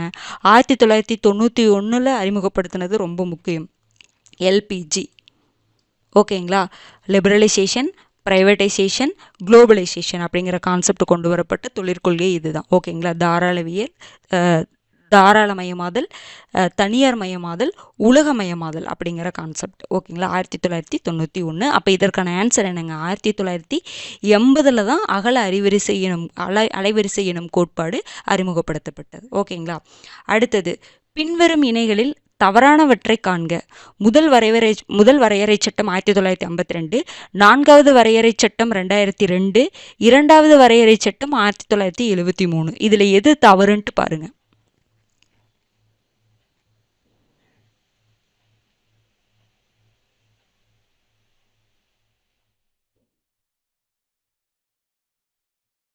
ஓகேங்க, ஆன்சர் பார்த்தலாங்களா? முதல் வரையறை சட்டம் 1952 கரெக்டு. 4வது வரையறை சட்டம் 2002 கரெக்டு. 2வது வரையறை சட்டம் எப்போங்க வரும்? 1963 வரும். புரிஞ்சுதுங்களா? அப்போ இது உங்களுக்கு தவறு. 2வது வரையறை சட்டம் 1963. அப்போ எதுங்க தவறு? 3 மட்டும்தான் தவறு, ஆப்ஷன் சி. அடுத்தது 49வது கேள்வி பாருங்க. 1956 மாநில மறுசீரமைப்பு சட்டத்தின்படி அமைந்த மாநிலங்களுள் பொருந்தாத ஒன்றை தேர்வு செய்க. பஞ்சாப், மைசூர், பம்பாய், ஜார்க்கண்ட். 1956 மாநில மறுசீரமைப்பு சட்டத்தின்படி 14 மாநிலங்கள் ப்ளஸ் பார்த்தீங்கன்னா 6 யூனியன் டெரிட்டரி உருவாக்கப்பட்டிருக்கும்னு நான் சொன்னேன் பார்த்தீங்களா? இந்த 14 மாநிலங்களில் பொருந்தாதது எதுன்னு பாருங்கள். நாம் முன்னாடி எக்ஸ்பிளைன் பண்ணதெல்லாம் கேட்டிருந்தீங்கன்னா இது ஈஸியாக நீங்கள் ஆன்சர் பண்ணலாம். 1956 மாநில மறுசீரமைப்பு சட்டத்தின்படி பஞ்சாப் உருவாக்கப்பட்டது, மைசூர் உருவாக்கப்பட்டது, பம்பாய் உருவாக்கப்பட்டது. இந்த ஜார்க்கண்ட் தான் நான் சொன்னேன் பார்த்தீங்களா, சத்தீஸ்கர், ஜார்க்கண்ட் அதெல்லாம் பார்த்தீங்கன்னா எப்போ இது பண்ணியிருப்பாங்க? 2000 தான். 2000ஆம் ஆண்டில் தான் உங்களுக்கு ஜார்க்கண்டெல்லாம் உருவாக்கப்பட்டிருக்கோ மாநிலமாகவே நான் சொன்னேன். ஓகேங்களா? அப்போ இது 3 கரெக்டு தான். 1956 அந்த 14 மாநிலங்கள் என்னென்னு பார்த்துக்கோங்க. அஸ்ஸாம், ஆந்திர பிரதேஷ் அந்த மாதிரி 14 மாநிலங்கள் இருக்கும். என்னென்னு கண்டிப்பாக பார்த்து வச்சுக்கோங்க. ஓகேங்களா? அப்போ இதுக்கு ஆன்சர் என்னதுங்க உங்களுக்கு? ஜார்க்கண்ட். அடுத்தது 50வது கேள்வி. ரொம்ப ஈஸியான ஒரு கேள்வி. நிறைய டைம் நானே சொல்லியிருக்கிறேன். ஆனால் ஈஸியான கேள்வின்னு நம்ம கண்டிப்பாக விடக்கூடாது. ஓகேங்களா? புதிய பொருளாதார கொள்கை யாருடைய ஆட்சி காலத்தில் அறிமுகப்படுத்தப்பட்டது? எந்த கொள்கைன்னு பார்த்தீங்கன்னா 1991ஆம் ஆண்டுன்னு கொள்கை. டாக்டர் மன்மோகன் சிங், PV நரசிம்மராவ், அடல் பிகாரி வாஜ்பாய், மொரார்ஜி தேசாய். சில டைம் புதிய பொருளாதார கொள்கைன்னு மட்டும்தான் கேட்பாங்க, வருடத்தை கேட்க மாட்டாங்க. நீங்கள் தான் புரிஞ்சுக்கணும். 1991. ஓகேங்களா? யாருடைய பீரியடில் அறிமுகப்படுத்தினாங்க? யார் பிரைம் மினிஸ்டராக இருக்கிற பீரியடில் அறிமுகப்படுத்தினாங்க? யார் இன்ட்ரடியூஸ் பண்ணியிருப்பாங்க? PV நரசிம்மராவ் தான். ஓகேங்களா? இந்த பொருளாதார கொள்கையை அறிமுகப்படுத்தும் பொழுது நிதி அமைச்சராக இருந்தவர் தான் டாக்டர் மன்மோகன் சிங். இது ரெண்டுமே ரொம்ப முக்கியமானது. இது நான் இதை சொல்லும் பொழுது எக்கனாமிக்ஸில் நம்ம லைவ் டெஸ்ட் பார்க்கும் பொழுது இது சம்மந்தமான டாக்டர் மன்மோகன் சிங் அவர்கள் சம்மந்தமான கரண்ட் அஃபேர்ஸ் நான் சொன்னேன். அவருடைய பீரியடில் என்னென்ன திட்டங்கள் கொண்டு வந்தது, அவர் எந்தெந்த பதவியில் இருந்தார் அப்படிங்கிறதெல்லாம் சொன்னேன். அதெல்லாம் கண்டிப்பாக பார்த்து வச்சுக்கோங்க, நோட் பண்ணி வச்சுக்கோங்க. ஓகேங்களா? அப்போ புதிய பொருளாதார கொள்கை யார் அறிமுகப்படுத்தியிருப்பாங்கன்னா, யார் ஆட்சியில் அறிமுகப்படுத்தப்பட்டிருக்கும்னா PV நரசிம்மராவ். இவர் பிரதமராக இருக்கும் பொழுது புதிய பொருளாதார கொள்கை அறிமுகப்படுத்தப்படும் பொழுது நிதி அமைச்சராக இருந்தவர் யாருன்னு பார்த்தீங்கன்னா டாக்டர் மன்மோகன் சிங். ஓகேங்களா? நம்ம 50 கொஷின்ஸை வந்து நம்ம கம்ப்ளீட் பண்ணிட்டோம். உங்களுடைய மார்க்கை தவறாமல் நீங்கள் என்ன பண்ணுங்கள் அப்படின்னா கமெண்ட்டில் போடுங்க. நிறைய பேர் போட மாட்டேங்கிறீங்க, ஒரு சிலர் தான் போடுறீங்க. லைவில் போட வேணாங்க. லைவ் முடிஞ்சதுக்கப்புறம் நீங்கள் முடிஞ்சதுக்கப்புறம் போடுங்க. இப்போவே போட்டிங்கன்னா என்ன ஆகும் அப்படின்னா அது தெரியாது நான் திருப்பி பார்க்கும் பொழுது. ஓகேங்களா? நீங்கள் லைவ் முடிஞ்சதுக்கப்புறம் நீங்கள் போடுங்க. அப்போ தான் உங்களுடைய மார்க் யார் யார் எவ்வளோ ஸ்கோர் பண்ணியிருக்கீங்க, உங்களுக்கு கொஷின்ஸ் எப்படி இருக்குது அப்படிங்கிறது என்னால் தெரிஞ்சுக்க முடியும். ஓகேங்களா? நீங்கள் என்ன நினைக்கிறீங்க அப்படிங்கிறது எல்லாமே. ஓகேங்களா? இந்த டெஸ்ட்டெல்லாம் 8 முடிஞ்சிருச்சு. உங்களுக்கு வந்து பாலிட்டியில் பார்த்தீங்கன்னா 8 டெஸ்ட்டும் முடிஞ்சிருச்சு, 8 லைவ் டெஸ்ட்டும் முடிஞ்சிருச்சு. நீங்கள் எல்லா லெசன்ஸுமே இப்போ படிச்சிட்டிங்க. நீங்கள் எவ்வளோ அளவுக்கு இம்ப்ரூவ் ஆகிருக்கிறீங்க, உங்களுக்கு இந்த லைவ் டெஸ்ட்னால என்ன நீங்கள் நிறைய விஷயங்கள் தெரிஞ்சிருப்பீங்கல்ல. சில விஷயங்கள் தெரிஞ்சிருக்கும், சில விஷயங்கள் தெரியாமல் இருந்திருக்கும். உங்களுக்கு சில கொஷினில் டவுட் இருக்கும். டவுட்டுன்னா போடுங்க. சில பேர்லாம் போடுறது ரொம்ப நல்ல பழக்கம். ஓகேங்களா? உங்கள் டவுட்டை போடுங்க. பார்க்க மாட்டேன்லாம் நினைக்காதீங்க, கண்டிப்பாக பார்த்துட்டு தான் இருக்கோம். ஓகேங்களா? உங்களோட கமெண்ட்ஸை பார்த்துட்டு தான் இருக்கும். பார்த்துட்டு அடுத்த லைவில் நான் அதுக்கான நான் சொல்லிட்டு தான் இருக்கேன். புரிஞ்சுதுங்களா? நீங்கள் சில பேர் பார்த்தீங்கன்னா 12th பாலிட்டி படிக்கணுமான்னு கேட்டிருந்தீங்க. ஒரு மேலோட்டமாக படிங்க. இது பாருங்கள், இந்த பாயிண்டெல்லாம், இந்த 50 கொஷினில் இருக்கக்கூடிய பாயிண்டெல்லாம் நீங்கள் படிச்சிட்டிங்களான்னு பாருங்கள். நான் சொன்னேன்ல இதெல்லாம் முக்கியம்னு சொன்னேன், அதெல்லாம் படிச்சிட்டிங்களா அப்படின்னு சொல்லிட்டு பாருங்கள். புரிஞ்சுதுங்களா? படிக்காமல் போக வேண்டாம். ஓகேங்களா? கண்டிப்பாக கமெண்ட் பண்ணுங்கள். எப்படி கொஷின்ஸ் இருந்துச்சு, உங்களுக்கு எப்படி இருந்துச்சு, நீங்கள் அதான் நான் சொன்னேன் பார்த்தீங்களா, அது எப்படி சொல்கிறது, நீங்கள் எப்படி நினைக்கிறீங்க இந்த கொஷினை பார்த்து. உங்களுக்கு டஃப்பாக எதாக இருந்தாலும் நீங்கள் சொல்லலாம். டஃப்பாக இருந்தாலும் சொல்லுங்கள், ஈஸியாக இருந்தாலும் சொல்லுங்கள், மாடரேட்டாக இருந்தாலும் சொல்லுங்கள். எதாக இருந்தாலும் உங்களுக்குன்னு ஒரு ஒப்பீனியன் இருக்கும் பார்த்தீங்களா, அதை சொல்லுங்கள். ஓகேங்களா? அதில் என்கிட்ட ஏதாவது தவறு இருந்துச்சுன்னா நான் கண்டிப்பாக அதை திருத்திக்குவேன். அப்படி தவறு இல்லை அப்படின்னா நான் ஏன் அந்த மாதிரி கொஷின் எடுத்தேன் அப்படிங்கிறதுக்கு உங்களுக்கு நான் எக்ஸ்ப்ளனேஷன் கொடுப்பேன். தவறு இருந்தால் நான் திருத்திக்குவேன். தவறு இல்லை அப்படின்னா அது என்ன காரணம் அப்படின்னு நான் உங்களுக்கு கண்டிப்பாக நான் சொல்லுவேன். புரிஞ்சுதுங்களா? நீங்கள் பேசணும், நீங்கள் இன்ட்ராக்டாக இருந்தால் மட்டும்தான், இன்ட்ராக்டிவாக இருக்கணுங்க. நம்ம இன்ட்ராக்டிவாக இருந்தால் மட்டும்தான் அடுத்தடுத்துல என்னென்னலாம் கொண்டு வரலாம் அப்படின்னு நம்ம முடிவெடுக்க முடியும். நீங்கள் எதுவுமே பேசாமல் இருந்தீங்க அப்படின்னா தெரியாது. அப்போ நான் போடுறது கரெக்டு தான் அப்படின்னு சொல்லிட்டு நான் சொல்கிறது கரெக்டு தான், நான் சொன்ன இன்ஃபர்மேஷன் கரெக்டு தான் அப்படின்னு சொல்லிட்டு நான் போயிடுவேன். இப்போ டெஸ்ட்லேயே பார்த்தீங்கன்னா Day 2ல் சில டவுட் நான் மாற்றி சொல்லிட்டேன். அதை சொன்னங்காட்டி தான் என்னால் என்ன பண்ண முடியும்னா அதை மாற்றி PDF கொடுக்கும்பொழுது நான் கொடுக்க முடியுது. ஓகேங்களா? அப்போ அதெல்லாம் நீங்கள் சொல்லணும். உங்களுடைய கருத்துக்களை நீங்கள் கண்டிப்பாக சொல்லணும், எல்லா இடத்துலையும் சொல்லணும். புரிஞ்சுதுங்களா? அமைதியாகவே இருக்கக்கூடாது. ஓகேங்களா? எந்தெந்த இடத்துல அமைதியாக இருக்கணுமோ அந்தந்த இடத்துல இருக்கணும். நாங்கள் சொல்லணும்னு கேட்கும் பொழுது நீங்கள் சொல்லலை அப்படின்னா நிறைய பேர் சொல்கிறது இல்லைங்க. மார்க் போட அதாவது என்ன சொன்னேன்னா, போன டைம் உங்களுடைய மார்க்கை கமெண்ட் பண்ணுங்கன்னு சொன்னேன். ஒரு சிலர் தான் கமெண்ட் பண்ணியிருந்தாங்க. எத்தனை பேர் பார்க்குறாங்க, எல்லாருமே எத்தனை பேர் லைவ் டெஸ்ட் வந்து அட்டன் பண்ணுறாங்க. ஆனால் அத்தனை பேரும் பார்த்தீங்கன்னா உங்களுக்கு கமெண்ட் பண்ணுறது கிடையாது. கமெண்ட்னா நீங்கள் உங்களுடைய மார்க்கை கமெண்ட் பண்ணுங்கன்னு சொல்கிறேன். ஏன்னா அதை வந்து எல்லாருமே பார்க்கும்பொழுது என்ன ஆகும்னா அவங்களுக்கு ஒரு நம்ம வந்து டஃப்னு நினச்சோம்ல, ஆனால் இவங்க இன்னொருத்தர் பாருங்க எவ்வளோ மார்க் எடுத்திருக்காங்கன்னு சொல்லிட்டு அவங்களுக்கு தோணும். ஏன்னா நிறைய பேர் பார்த்தீங்கன்னா டஃப்னு நினைக்கிறாங்க இந்த கொஷினை. ஈஸி தாங்க, ரொம்ப ஈஸி. இன்றைக்கெல்லாம் பாருங்கள் எவ்வளோ ஈஸியான கொஷின்ஸ் தான் இதெல்லாம். புரிஞ்சுதுங்களா? அப்போ நம்ம சரியாக படிக்காத பொழுது டஃப்பாக தான் தெரியும். டஃப்பாக தெரிஞ்சிச்சுன்னா நம்ம சரியாக படிக்கலேன்னு தான் அர்த்தம். கொஷின் டஃப்பாக எடுக்கிறோன்ட்டு அர்த்தமே கிடையாது. புரிஞ்சுதுங்களா? அப்போ நீங்கள் உங்களுடைய மார்க்கை எவ்வளோ மார்க்காக இருந்தாலும் போடுங்க, அதனால் என்னங்க? ஓகேங்களா? உங்களுடைய மார்க்கை போடும் பொழுது மட்டும்தான் மற்றவங்க நீங்கள் நல்ல மார்க் ஒரு 45க்கு மேலே வாங்கியிருக்கீங்கன்னா டஃப்னு சொல்கிறாங்க பார்த்தீங்களா, அவங்களுக்கு இந்த மார்க்கை பார்த்துட்டு என்ன நினைப்பாங்க, ஐயோ நம்ம தான் படிக்காமல் விட்டுட்டோம், அப்போ நம்ம தான் வந்து அப்படின்னு சொல்லிட்டு அவங்கள திருத்திக்குவாங்க. அவங்க திருந்துறதுக்கு ஒரு வாய்ப்பு நீங்கள் கொடுப்பீங்க. இல்லை அப்படின்னு என்னாகும், அப்போ இந்த கொஷின் இப்படி தான் இதெல்லாம் குரூப் 4ல் இப்படியெல்லாம் கேட்க மாட்டாங்க அப்படின்னு சொல்லிட்டு சில விஷயங்களை அவங்க தெரிஞ்சுக்காமையே விட்டுருவாங்க. புரிஞ்சுதுங்களா? நீங்கள் வந்து எப்படி கொஷின் கேட்டாலும் ஆன்சர் பண்ணணும் அப்படிங்கிற ஒரு மைண்ட் செட்டுக்கு வாங்க. ஓகேங்களா? நீங்கள் தெரிஞ்சுக்கோங்க, நிறைய விஷயங்கள் தெரிஞ்சுக்கோங்க. நியூஸ் பேப்பர் நான் முன்னாடியே சொன்ன மாதிரி தாங்க. இப்போ எக்ஸாம் டைம் கட்டி நியூஸ் பேப்பர் எல்லாம் படிக்க மாட்டேங்க. ஆனால் இருந்தாலும் ஒரு 30 மினிட்ஸ் ஆகுது அந்த நியூஸ் பேப்பரை ரெகுலராக பார்த்துட்டு நாம் எப்போவுமே பிஸியாக தாங்க இருப்போம். ஓகேங்களா? நமக்கு எப்போவுமே ஒரு வேலை, ஏதோ ஒரு கமிட்மெண்ட் இருந்துக்கிட்டே தான் இருக்கும். அப்படி பார்த்தோம் அப்படின்னா நான் எப்போவுமே எதுவுமே தெரிஞ்சுக்க முடியாமல் போயிடும். புரிஞ்சுதுங்களா? அதனால் சந்தோஷமாக படிங்க. எக்ஸாம் பக்கத்தில் வந்துருச்சுன்னு யாரும் ஸ்ட்ரெஸ் ஆகவே ஆகாதீங்க. ஃப்ரீயாக படிங்க, பார்த்துக்கலாம். ஓகேங்களா? ஃப்ரீயாக எவ்வளோ நாள் என்ன படிச்சிங்க அதை ரிவைஸ் பண்ணுங்கள், டெஸ்ட்டு போட்டு பாருங்கள், போதும். எந்த எதிர்பார்ப்புமே இல்லாமல் உழைச்சிங்க அப்படின்னா அதுக்கான ரிசல்ட் நல்லதாக கிடைக்கும். நீங்கள் எதிர்பார்த்தீங்கன்னா தான் ரிசல்ட் வராது. எந்த எதிர்பார்ப்பும் இல்லாமல் ஆனால் எல்லா உழைப்பும் கொடுங்க. உங்களுக்கு 2 மணி நேரம் கிடைச்சாலும் படிங்க, 1 மணி நேரம் கிடைச்சாலும் படிங்க. 1 மணி நேரம் கிடைக்கிது, 1 மணி நேரத்தை கிடைக்கிது அப்படின்னு சொல்லிட்டு 1 மணி நேரத்தை படிக்காமையே நம்ம யோசிச்சுட்டு இருக்கக்கூடாதுங்க. அதை முதல்ல மாற்றிக்கோங்க. நிறையா பேர் அந்த தப்பு தான் பண்ணுறோம். நமக்கு ஒரு நாள் ஃபுல்லாக நமக்கு படிக்க கிடச்சிருந்தா நம்ம நல்லா படிச்சிருப்போமே, நல்லா ஸ்கோர் பண்ணியிருப்போமேன்னு நினச்சி நமக்கு கிடைக்கிற அந்த 1 மணி நேரத்தை நம்ம வேஸ்ட் பண்ணிடுறோம். உங்களுக்கு 1 மணி நேரம் தான் ஒரு நாளைக்கு கிடைக்கிதுனால பரவாயில்லைங்க. அந்த 1 மணி நேரத்தில் உங்களால் என்ன பண்ண முடியுதோ அதை பண்ணுங்கள், தாராளமாக பண்ணுங்கள். புரிஞ்சுதுங்களா? எக்ஸாமுக்காக என்ன பண்ண முடியுமோ அதை பண்ணுங்கள், அதுக்கான ரிசல்ட் கிடைக்கும். நீங்கள் அந்த 1 மணி நேரத்தில் என்ன படிக்கிறீங்களோ அதுதாங்க கேள்வியாகவே வரும். நம்ம அந்த டைமுக்கு, நம்மளுடைய உழைப்புக்கு நம்ம உண்மையாக இருக்கணும், நம்ம படிப்புக்கு நம்ம உண்மையாக இருக்கணும், நம்ம லட்சியத்துக்கு நம்ம உண்மையாக இருந்தால் போதுமானது. ஓகேங்களா? நமக்கு கிடைக்கல, சூழ்நிலை நமக்கு டைம் கிடைக்கல, அதுக்காக வருத்தப்பட்டு என்ன ஆக போகுது சொல்லுங்கள் பார்க்கலாம். நம்மளுடைய சூழ்நிலைங்க, நம்ம வேலைக்கு போய் படிக்க வேண்டியதாக இருக்குது.